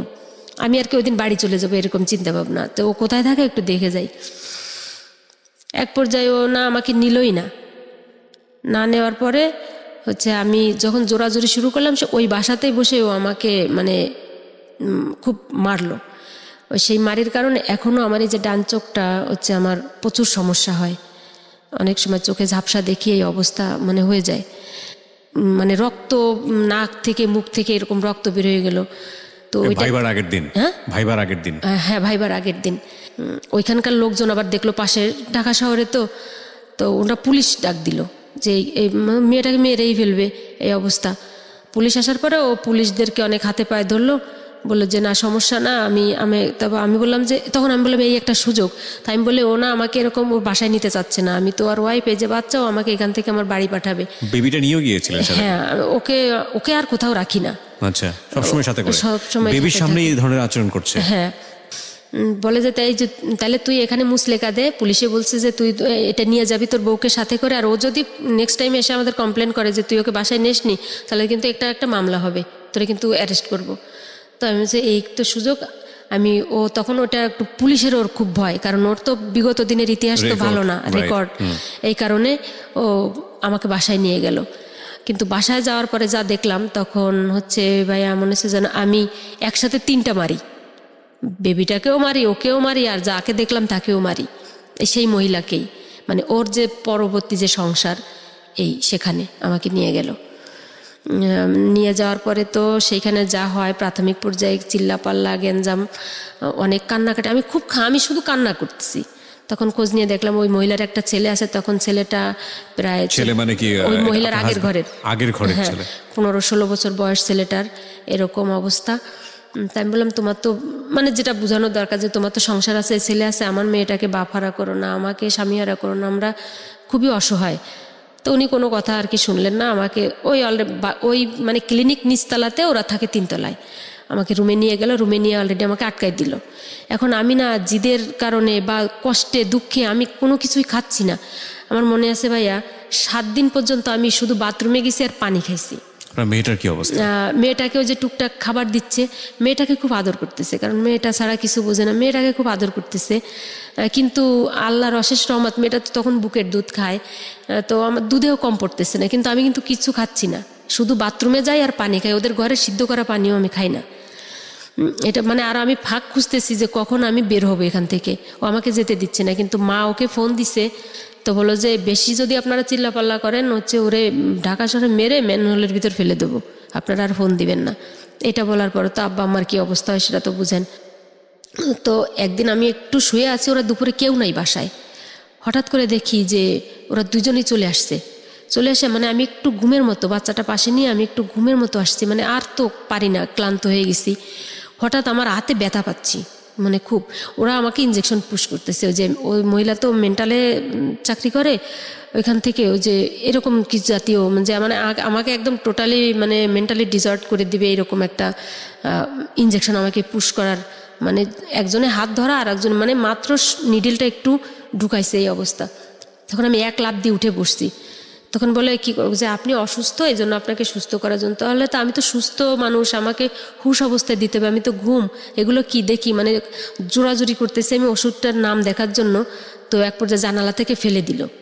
তা আমি আবার ওই যে মানে ওয়ালের সাথে আঙুল মানে ঠেকনা দিয়ে মানে যাতে ওষুধটা বাইরে চলে যায় এরকম মানে ধস্তাধস্তি হচ্ছে এক পর্যায়ে।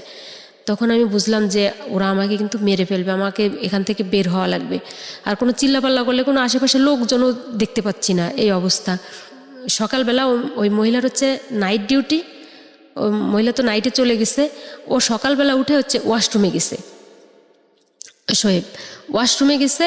আমি এই ফাঁকে মানে আমার কাছে 12 টাকা না 13 টাকা এরকম ব্যাগে একটা কি ছিল, আর মেয়েটাকে কোলে নিয়ে আমি একদম শুধু বোরকাটা পরছি, আর ওই ব্যাগটা মানে খালি বাচ্চার যে একটু কাপড়ের একটা নেটের ব্যাগের ভিতরে 2-3টা কাপড় নিয়ে আমি ওইখান থেকে বের হয়েছি। বের হয়ে বাইরের থেকে সিটকিনি দিয়ে দরজার যে আমি বের হয়ে একদম আর্লি ইন দ্য মর্নিং আমি বের হয়ে রাস্তায় বের হয়ে চলে আসছি।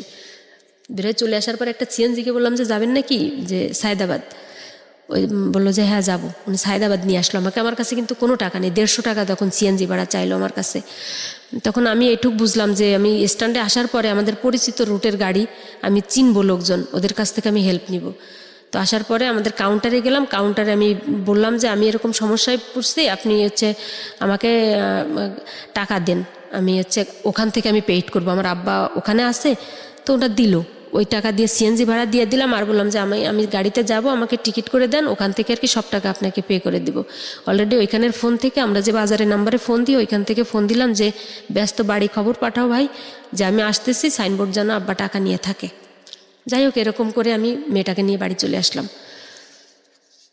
বাড়ি আসার পরে হচ্ছে আমি মামলা করে দিলাম। মামলা করে দেওয়ার পরে মামলা করতে গেলে টাকা লাগে, সে অনেক অনেক ইতিহাস।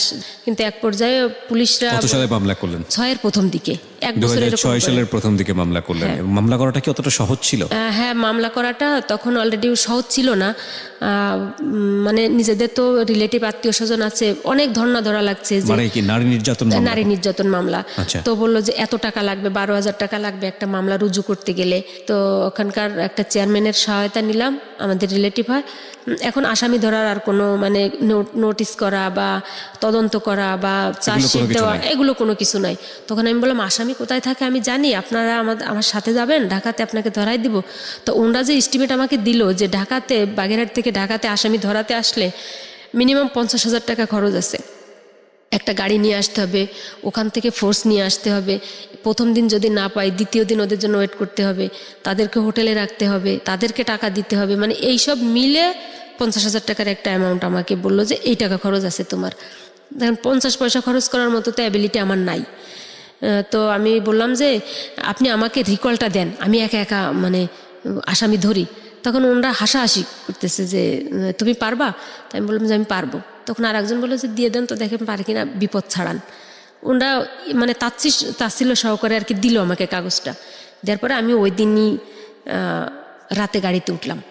রাতে গাড়িতে উঠে আমি তখন আর বেবিটাকে কাগজ দিয়ে দিল আপনাকে, মানে আপনি কিভাবে আসামি ধরবেন? আপনার তো ধরার এখতিয়ার নাই, আপনার সাথে তো পুলিশ লাগবে। এটা যখন আমি থানাতে দিব, মানে ওই কাগজটা আমাকে দিয়ে দিল, রিকুইজিশনটা দিয়ে দিল আমাকে আর কি, যে এটা আপনি ওইখানকার আসামি যে থানার আন্ডারে আছে ওই থানাতে জমা দিলে ওরাই আপনাকে হেল্প করবে। আচ্ছা আচ্ছা, এটা আমি বলছি আচ্ছা ঠিক আছে। তো আপনি ওটা নিয়ে ওই থানাতে জমা দিলেন? হ্যাঁ, আমি আসলাম। কিন্তু আমি আসার পরে আমি এখানে একটা মানে হেল্প পাইলাম, হচ্ছে আমার ওর বড় ভাই যে যাদের সাথে শেয়ারে বিজনেস করতো, ওই যে ক্লিনিকের, ওদের সাথে ওদের খুব মানে গ্যাঞ্জাম।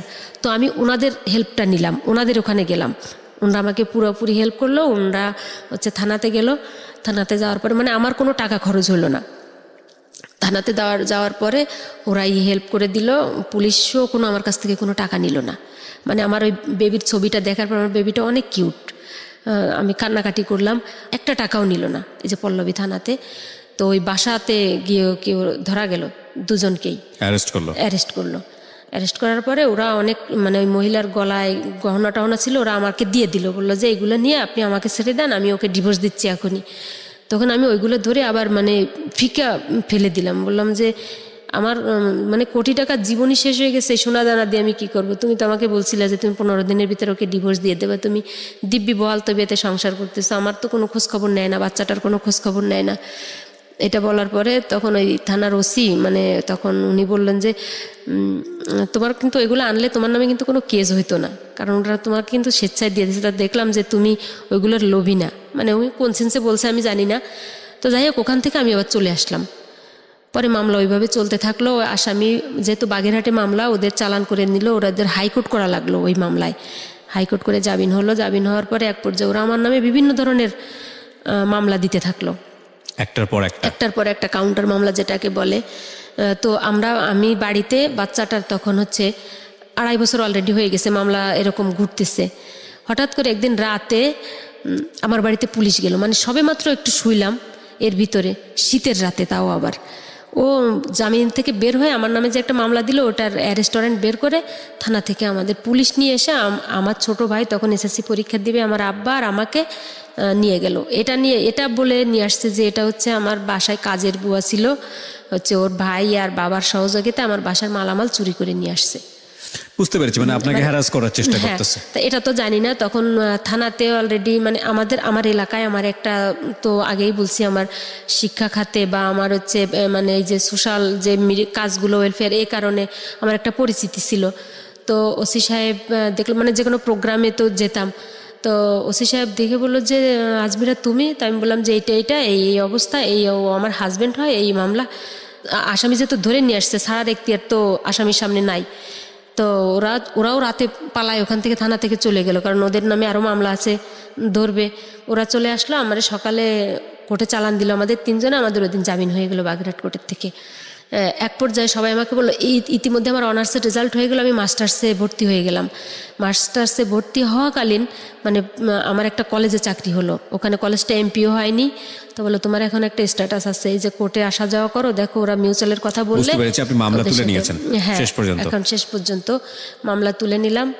এই অবস্থাতে আর কি এখন ডিভোর্স দিয়েছেন না? হ্যাঁ, ও তো ডিভোর্স, যেহেতু মিউচুয়াল হলো তো ডিভোর্সের মাধ্যমে। কত সালে ডিভোর্স হলো? এটা হচ্ছে 2009 সাল, 2008-এর শেষের দিকে। সো ওটা মিটে গেল, এবং পরবর্তী সময়ে আপনি যেভাবেই হোক না কোনো জীবন সংগ্রামে এগিয়ে গেছেন। আপনার একটা জব হয়েছে, আমি যতদূর জানি, আপনি কাজ করছেন, আপনার ফ্যামিলিকে দেখার চেষ্টা করেছেন, আপনার বাবা মা ভাই এদেরকে দেখার চেষ্টা করেছেন প্রতি মুহূর্তে। এবং আপনি সেকেন্ড বিয়েও তো করেন বোধ হয়, না? কত সালে? 2012-এর শেষের দিকে। 2012 সালের শেষের দিকে। আপনি এখন এই সংসারেই আছেন? জি। আচ্ছা, তো সামহাউ আগের যে জীবন, সেই জীবনের চেয়ে এই জীবনের তো নিশ্চয়ই একটা পার্থক্য আছে। আপনি হ্যাপি কিনা? হ্যাঁ, আমি হ্যাপি। এখানে হ্যাপি হওয়ার মূল আর একটা কারণ আছে, যে এ হচ্ছে আমার সব কিছু জানে এবং এটা আমার ফিউচার লাইফের গাইড। ওর সাথে আমার এই সম্পর্ক এরকম খারাপ হওয়ার পরে আমি কোনো বাবার কোলে কোনো বাচ্চা দেখতে পারতাম না। ভাবতাম যে পৃথিবীতে সমস্ত বাচ্চার বাবাগুলো মারা যেত, আমার বাচ্চার বাবা, আমার বাচ্চা তার বাবার কোলে উঠতে পারতেছে না। ও বাবার আদর কাকে বলে, বাবা ডাকটা কাকে বলে ও বোঝে না, কারণ 6 মাস বয়সের থেকে তো ওর কাছ থেকে ও মানে বিচ্ছিন্ন। মানে আমার এই হাজবেন্ডকেই ও বাবা হিসেবেই জানে, ওকেই প্রথম এই বাবা ডাকে, ওকেই জানে। মানে ওকে আমি এত কষ্টের ভিতর থেকে ওকে আমি খুব ভালোভাবেই মানুষ করছি এই পর্যন্ত। তো ওর ফ্যামিলি এটা খুব মেনে নিছে। এখন বললো যে দেখো, ও ঢাকায় এসে আমার চাকরির সুবিধায় ওর সাথে পরিচয়। তো বললো যে যতই কি জব করেন? হ্যাঁ, জব করতেন, এখন অবশ্য একটা বিজনেসের ভিতরে আছে।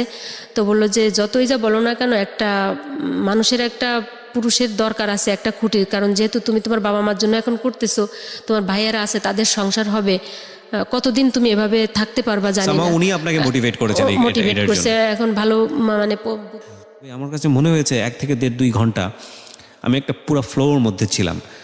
জীবন যে কতটা মানে ভালনারেবল হতে পারে, কতটা ভয়াবহ হতে পারে, কষ্টনীয় হতে পারে, কিন্তু আপনি কখনো হাল ছাড়েননি। আমি যেটা দেখেছি, এই মানুষটাই আপনি আপনার সংসার চালাচ্ছেন, আপনার বাবা মাকে দেখতেছেন, এবং আপনি একটা, যাই হোক না কেন, একটা সংসার জীবনে আছেন যেটা আপনার প্রথম সংসার জীবনের চেয়ে অনেক ভালো, অনেক ভালো।